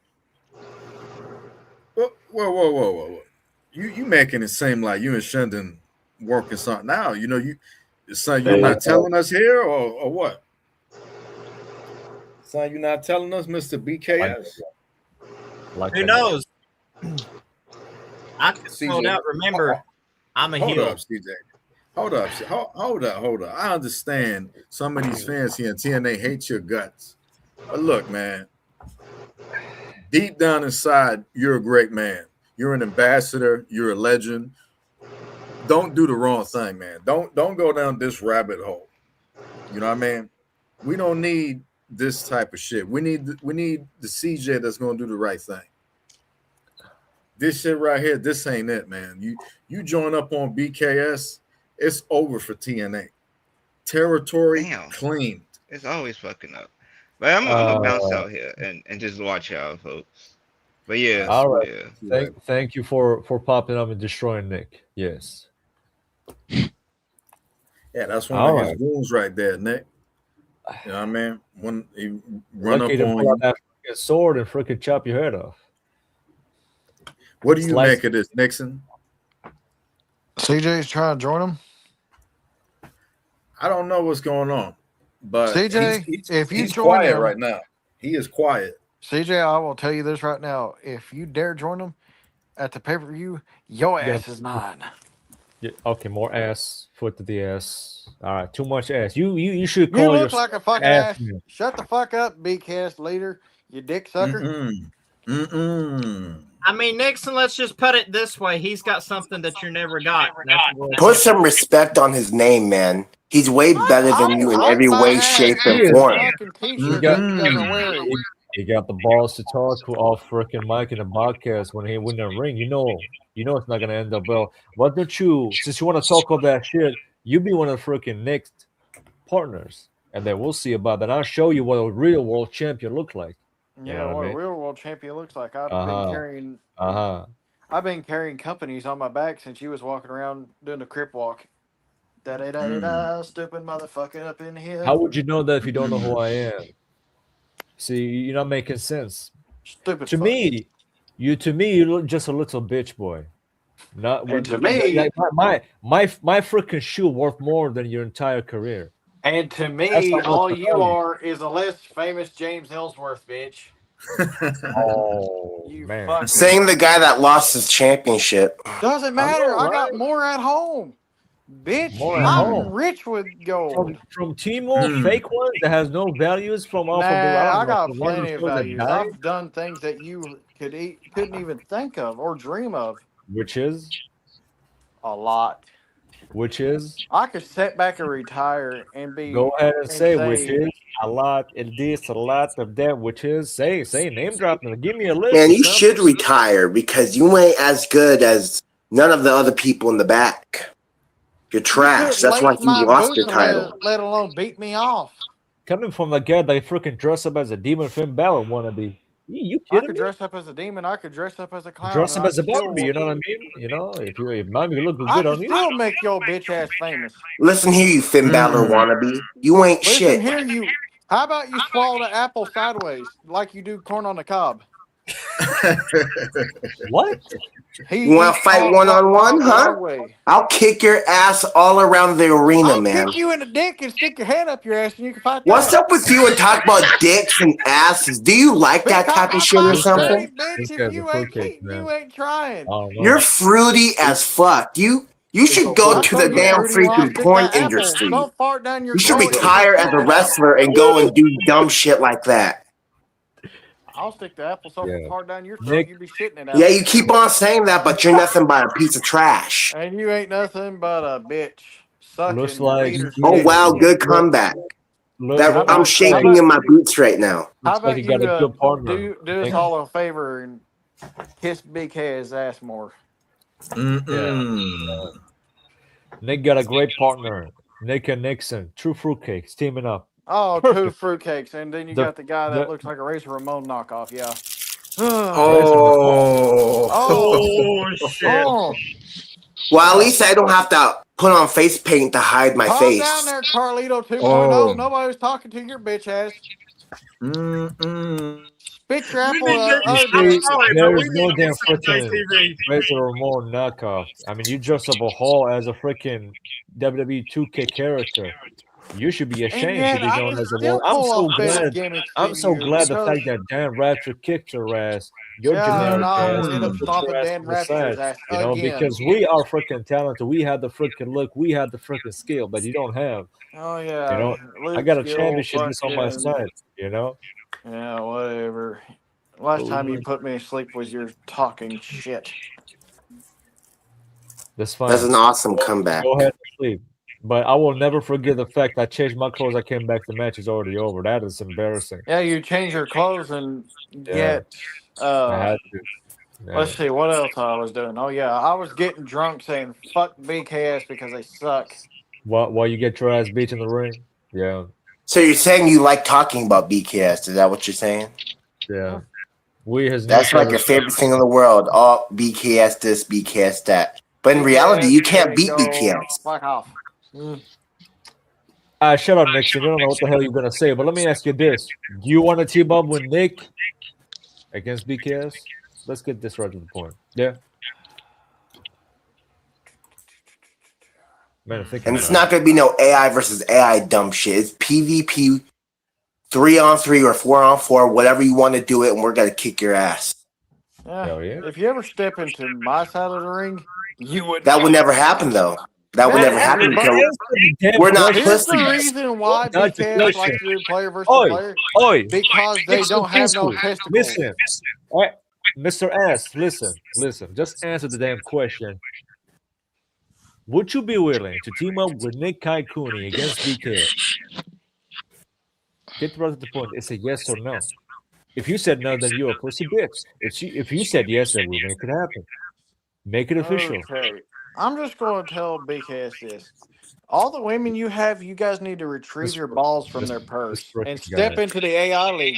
Or otherwise, why would we do that? Because we're not pussies. We don't have to have somebody control us. Bitch, Carlito. Okay, the guy that's not champion anymore. Bitch, I've been multiple time champion. I don't give a fuck. You ain't shit. You're only champion because they made you champion. 16. I've done it all. Fuck you. Yeah. Yeah, in the AI world, but you can never fight it from PvP. Yeah, but guess what? I've done a lot more than you guys have never fucking done. That is such an achievement. I got more titles than the entire BKA club. Bravo. BKS, I have more titles than all you combined, and you can kiss my ass on that. You want a cookie? Doesn't change anything. We can still kick your ass. That's all I have to say, princess and princesses. More titles than all of you combined. Okay. No one gives a fuck about how many damn titles you hold. Hold on. So how about you be dodging the question and you don't hotel want to boys and carry my bags for me? So you are scared and you are a coward. You just set yourself up. Fuck who you are. You know, of course you're a coward. Perfect. So you're still willing to look for a partner. You know what I mean? Go ahead, Nick. Nixon is too pussy to team up to step in the ring with because yet he's willing to talk shit. I don't have time for that nonsense. And then you teaming up with Nick, that's not good for you as a world champion. You want to be a great world champion as your majesty, then you got to choose who you want to team up with. And also, Dan, you got to come to where the big boys play, Dan. Forget about Nick. Forget about Nixon. You got to come to where the big boys play. Come on. Now. I'm not worried about Nixon. That's one thing. I ain't worried about Nixon. No, he's just a coward. He's just going to be in a side and want to talk about it. You can fight you on an AI. Get out of here, man. We don't do those stuff in here. Silence. A loud response. I think we just proved our point, Shandini. Well, I guess we don't really have to still show say they up. won't carry my bags. You keep on saying the same shit. You got something to say, team up with Nicholas. Make it happen. You're too scared to fight us. So why are you too afraid? If I was scared to fight you, I wouldn't want to fight you. But I do want to fight you, but I don't want to fight you in your type of style. And you don't want to fight me in my type of style. So there's going to have to be agreement. Either you grow a pair of balls or you can carry my bags. what you're saying makes absolutely no damn sense. This is why I'm world champion and he's not. When you are, whatever you be doing. First, you lost your championship. Then you're demanding us to come to your little world and fight you there. No, that's not how it works. You come to where we are and you fight us like a man. And yet, BKS would still be a vagina. Okay. All right, another shit talking, but no action. Anyways. Anyways, I'm My question is for BKS. BKS. Are you guys going to ever go to AI League and grow a pair of balls or no? You said what now? You ever going to come to the AI League or you ain't going to ever have a pair of balls? Why would I even go to AI League? Because PvP, if you step foot in the AI League, you wouldn't fucking survive. We should be saying the same thing to you because unlike you, we're actually talented that actually have skill. Yeah, and you twiddle your thumbs and stick your foot up your own dick. What's up with you and talking about my dick? Are you like infatuated with me or something? Like, what's up with that? You pissed me off and you're going to see where your apple disappears to. I'll piss you off more. I want to see what happens. I'll push the button. He's going to push the button and end up having an apple in his pee hole. Nixon, you're a joke. You're ass and you're trash. You're a joke. You couldn't even like my off the freaking bucket. What the hell? What the hell? Saying the guy that doesn't want to fight us in the PvP match. And yet there's the guy that's too much of a damn pussy to step in and get out of here. Get out of here. Do you even listen to yourself speak? Yeah, have you ever listened to yourself speak? BK Dicks? This is a waste of time, Skinner. It's like we're talking to a brick wall. Yeah, because I don't give two fucks who you guys are. You ain't shit. Go enjoy your AI bullshit. I understand that you're a big pussy and you don't want to fight us. So you just go do your thing. 2-inch testicles because they go tickle your toes or something, okay? I don't want to talk to you anymore. 2-inch testicles, yeah. No one cares about your feelings. Anyways. Not about you either. Anyways.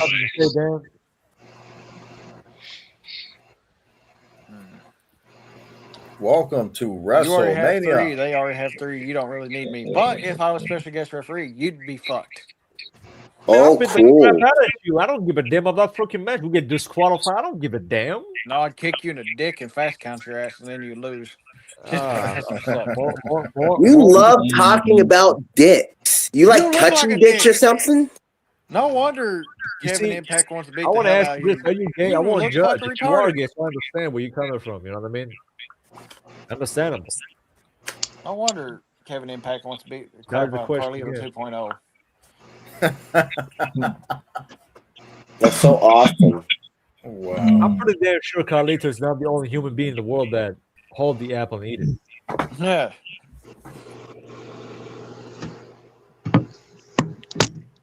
I'll put the apple down your throat so far that you look like a damn fucking. Okay, enough. Okay, since Nixon is being a pussy bitch, and Nick is trying to look for a partner, I think the only solution would be CJ gonna give him the solution. Now unless it's a handicap match. Handicap match. Nick's to fight all along against BKS. Kevin Impact said he already would open up a can of whoop ass on both of them. So Is that true, Nick? You want to fight all of us?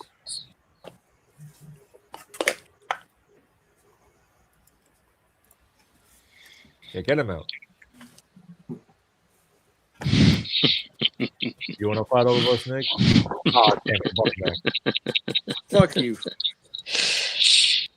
No, I don't roll that way. I pass.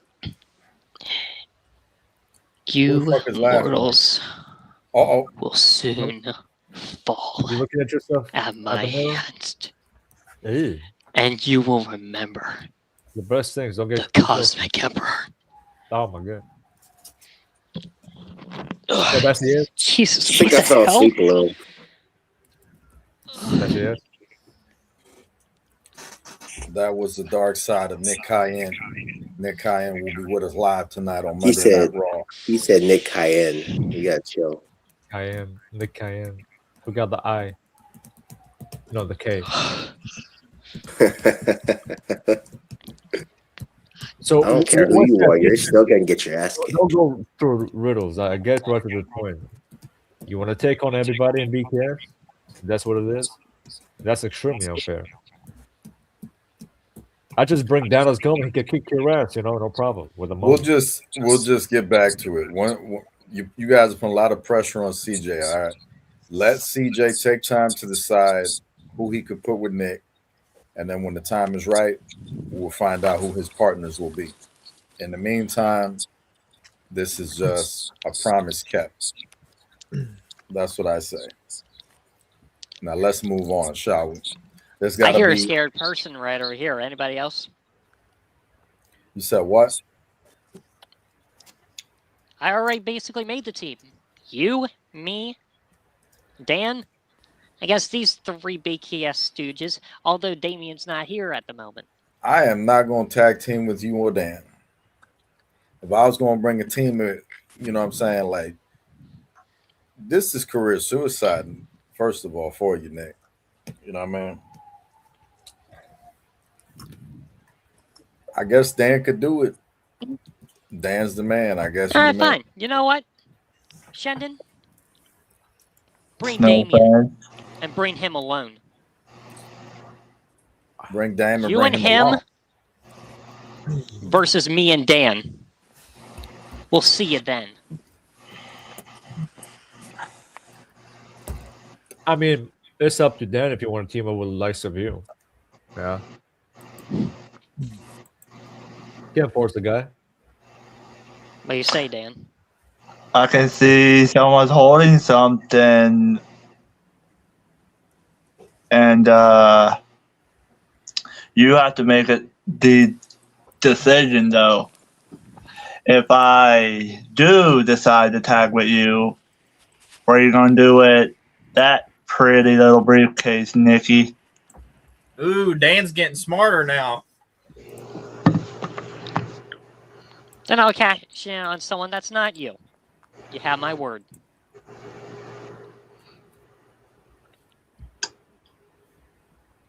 And you want to trust this little prick? What he says? Why the hell should I trust you, Your Majesty? I never said you trust me. I don't want you to trust me. I'm talking to Dan right now. A champion. A title that you don't even have right now. You got a little briefcase. You feel like you're guaranteed going to win a championship with that damn thing. You could lose. And you could be the first guy who loses. I don't know the history about TNA, but I can see you lose that championship. If you somehow win, you will not last long with that freaking championship. Well, it's not like you're going to come over and take it from me. I don't give a damn about no damn TNA title. I'm already a champion. Every freaking time I freaking walk, has always freaking heavy on my waist, on my shoulders. I've been championship left to right, but you're forgetting, Nick. I ain't no Kevin Impact. I'm still active wrestler. So I mean, if anybody wants to take that briefcase, I could do it. Yeah, And point. CJ, I'll kick you in the throat before you reach that briefcase. Why is this guy back? And why the fuck you still here? Don't you got some? We take over. At least we have balls to fight people. You just want to back a Yeah, little. whatever. Give me your freaking AI. Carry my bags, bitch boy. Yeah, get out of here with that freaking Carry my fruity bags. response. Bags. You need to Here man they in your are. life. Carry them. You suck. You want a man in your life? I got you one, caveman. You know, you want to hit him up?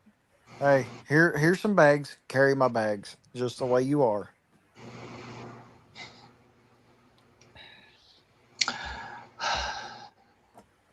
Yo, CJ, I do want this guy in the ring, Nixon. Funny. You know, you had the power to book him. He cannot do a damn thing about it to deny it. You see, he signed the contract. We're not signing no damn contract. So if you book him, he gotta show up. Otherwise, you want to freaking duck like a little of bit. both worlds. Which means one would be AI versus AI, and the second match would be player versus player to even the score. With all due respect, I don't do AI versus AI. You know, I do PvP because I have those skills to use and put them on and show the world what a real talented folks look like. Alongside with John Skinner, alongside with Damien, even Dan Rapture can show you how talented he is. But if Nixon, you know, want to talk all that freaking trash to those that are actually talented in ring, he got to show that. Otherwise, he can shut the fuck up and can leave on the side and let the adults speak. You know, real champions speak. Real champions speak, buddy. Wow, I've held look who so the many fuck decided to titles. drop into the I could comments. retire and watch you fucking fail over and over and over, and I still would tell you what you did fucking wrong. Let me teach you a little bit of a lesson. One day you're gonna fuck around and find out, and they're gonna knock you on your ass. Your own group will turn their fucking back on you when you least fucking expect it. All right. Well, I'll be damned. Look who's That's here. it. And one other thing is, be smart about who your friends are, to address because they just might bite you in the ass. Man, shut up. DJ trying to talk. You know? See, I'm not here to address just any old person.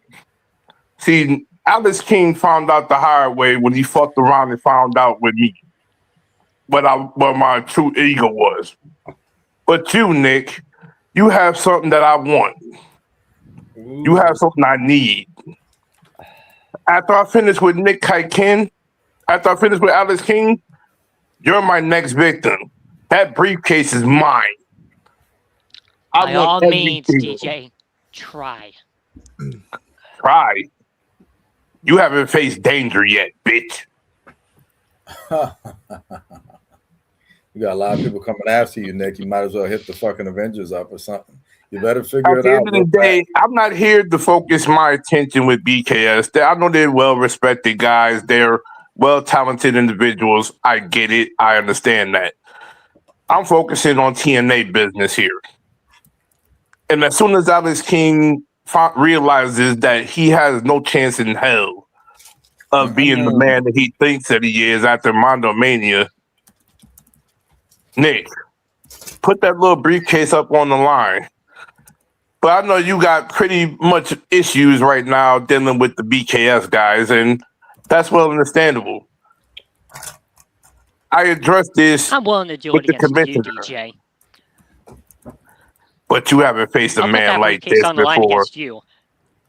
BKS, you guys can go fuck yourselves. You're not getting this briefcase off me. Aw. Scared already?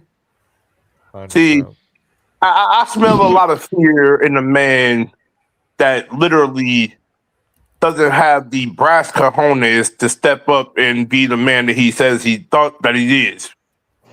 But at the end of the All day, right, bet. I understand. You're backed into a corner. You had issues that you wanted to take care of. But when you have three individuals that's coming at your forehead after you got your ass stomped at Mondo Mania in a moment that should have been Kevin Impact's to begin with, thank you, sir. You decided to be a bold individual, step up and be a hero to the company. Little did you know, you had three dogs ready to stomp your ass out. Now, don't get me wrong. I like your courage. I like your honesty. See, if it was the old DJ, that would be a walk in the park. But this is a new me, a new persona. TJ basically opened the door to let this ego run loose. I mean, let's talk about this, DJ.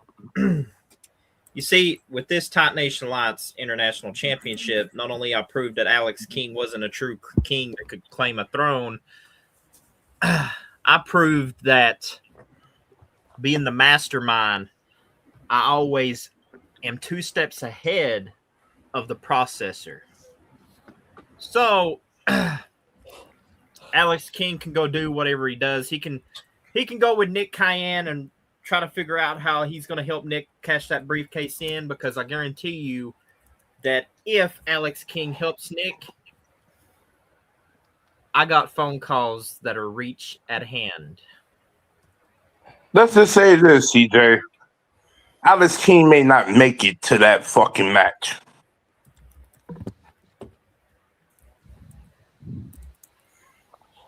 Because what I have in store for him in that cage, he's lucky he doesn't have a bone to break when he leaves.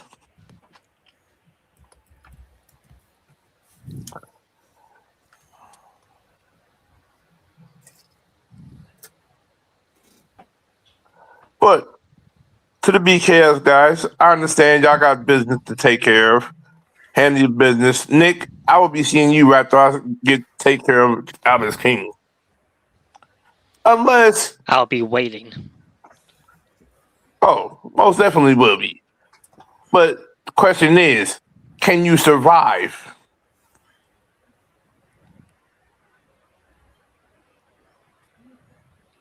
Nick, you know you about to die, Nick. You got like 5, 6, 7, 8 people coming after you, man. You really making me think right now, Nick. You know what I mean? And I put my sunglasses down. You trying to make me pick them up? Shit, I hit my elbow. Hey, listen, back down. About joining the Foolishness, DJ. Foolishness.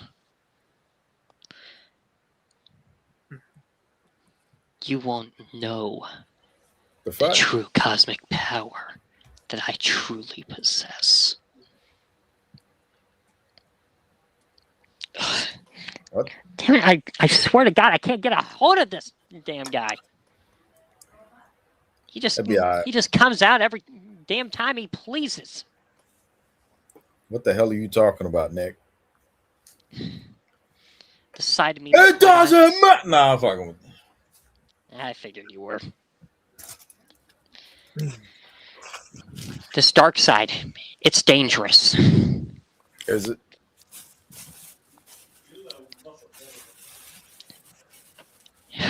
It very much is. I kept him at bay for years. And I'm warning you all. You don't want him to come out. No, I definitely don't want him to come out. That's for damn sure. You tuck that shit right in. So we had an interesting moment there because that's the first time that I ever experienced DJ Chaotic in the same room as BKS. So we had a historic moment here today because at the same time it happened, Kevin Impact was here with the rest of y'all and CJ Mondo. and Nick was here. So we're having a hell of a moment here, everybody. This is a hell of a show, by the way. This is one of the best podcast episodes of all time, folks. You know.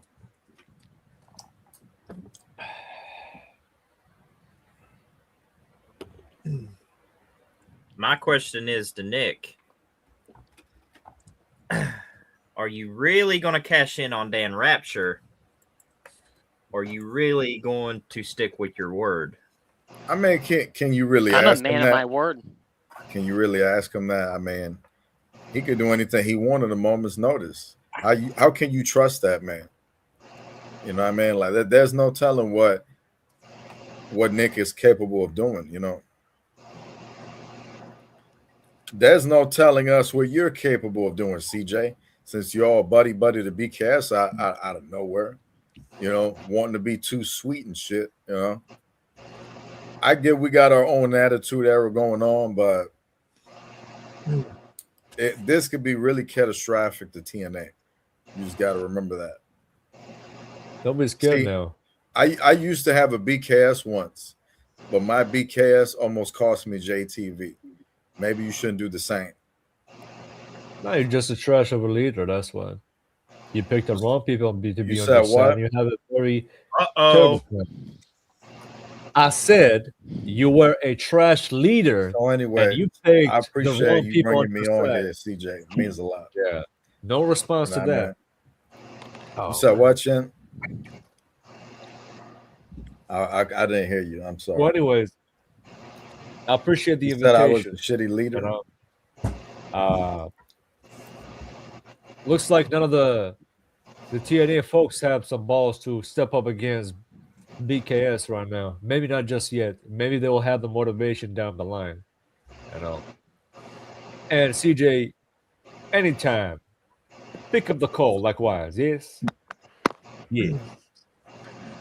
available. Who knows? Maybe I could have Shandon meet Nixon face to face at one of the pay-per-views, and you two could have a promo battle. I think that would be really good. I think that would be a really good thing. We can at least do that, you know. Nixon, what do you got to say before we close this show out? And then I'll bring it back to Kevin Impact for his final thoughts, and then we can close this episode 7.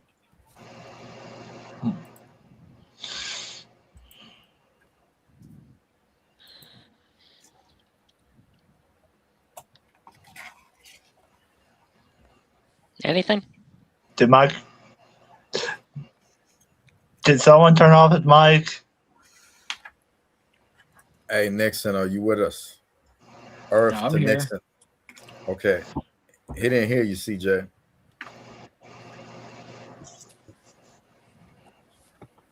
So anyways, Nixon. Sometimes the shit for him cuts out and you can't hear what he says. So anyways, Nixon, what I was saying is we may set up a promo between you and Shandon.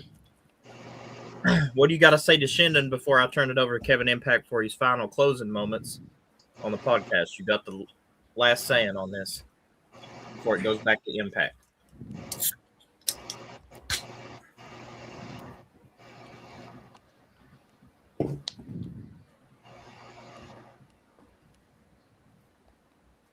Anything? I think he was saying something about he can't really hear you very clear. Nope. Not Okay, one maybe bit. maybe he could hear me. I could tell him, CJ. So Go repeat ahead. the question one more time. I can hear you, Kevin Impact. Okay, hold on.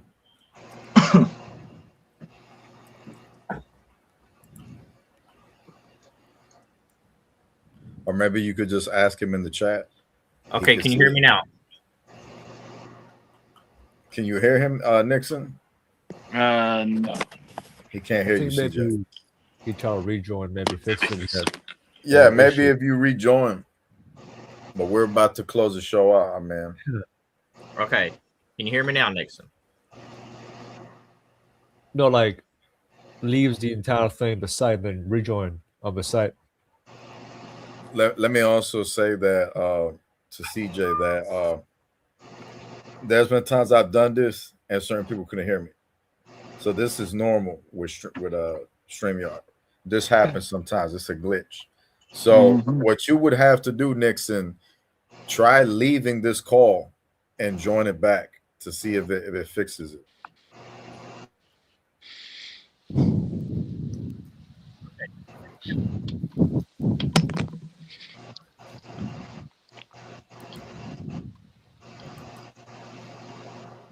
I think Nixon's stepped out.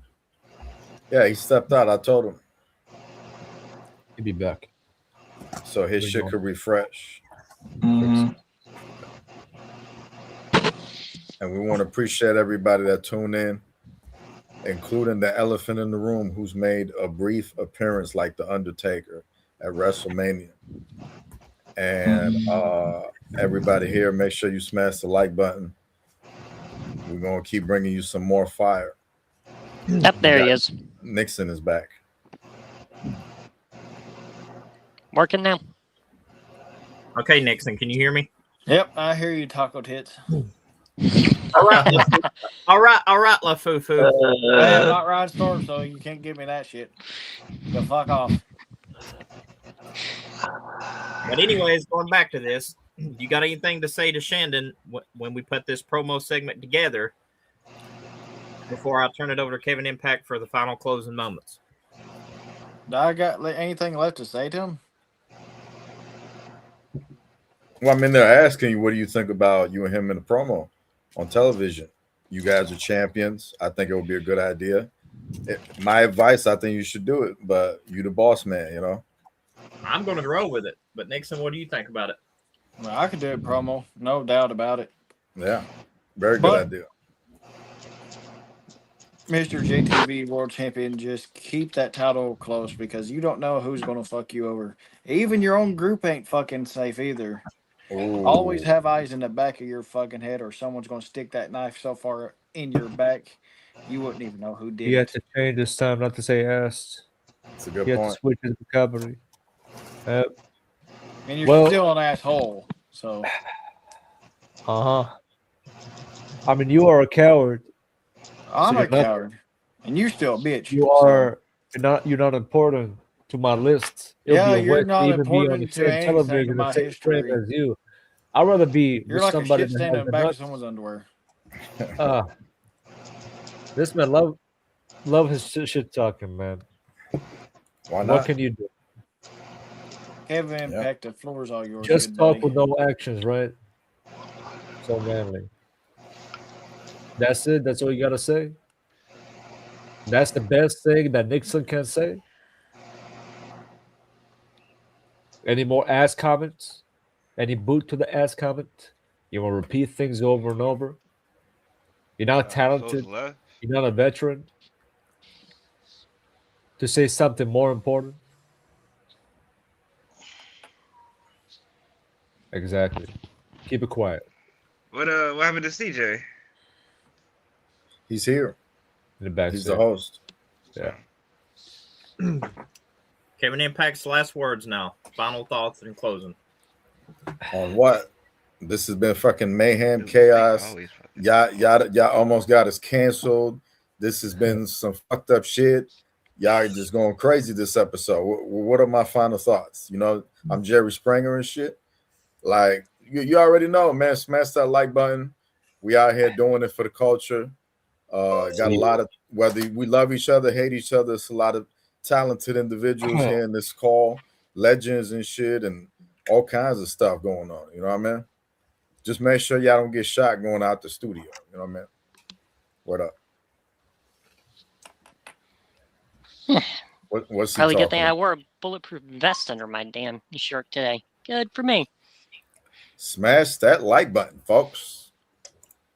Don't smash it. Don't try to fuck it. Just hit it. Don't fuck it. Just press the button. Just Slap hit the it a like little button. bit. Slap it. Tease it. I don't know about that, you know, but make sure you subscribe and comment and shit. Let us know how you feel and you know what you want to see and stuff. Better yet, you could take the world champion up there and beat his head with it, since he's a bastard. I like that idea. I think the final words are on you, CJ. pretty much go check out JTV. Go subscribe to them for what awesome content they put out, player versus player. Also, check out the Monday Night Inferno show that I'm editing and recording, that we are going to be paying a lot of tributes, not only to my cousin, but a company that I was once in. Huge shout out to you if you're ever listening, Brian Mead. This is much love and respect going back for you. We're bringing HKW days back on Inferno. And I know Damian Taylor's got a final thing to say, so. No, it's nothing real major, bro. I appreciate you having me on this motherfucker. You know? And all love, brother. Yeah, keep doing you and shit, bro. Maybe one day you'll get the interview. We'll do an interview together and shit. But hey, I might probably bring you on Nitro's Dead podcast. Hey, I'll be looking forward to it. You know, get some insights about me and shit, and whatever else you want to ask. Maybe bring Nick in too, so you can have your. No.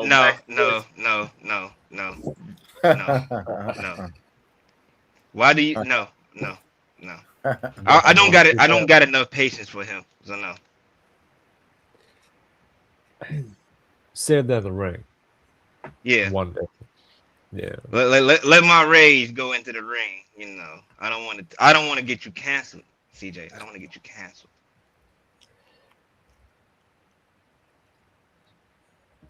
Now, as for that, guys, thank you guys for tuning in to this episode 7.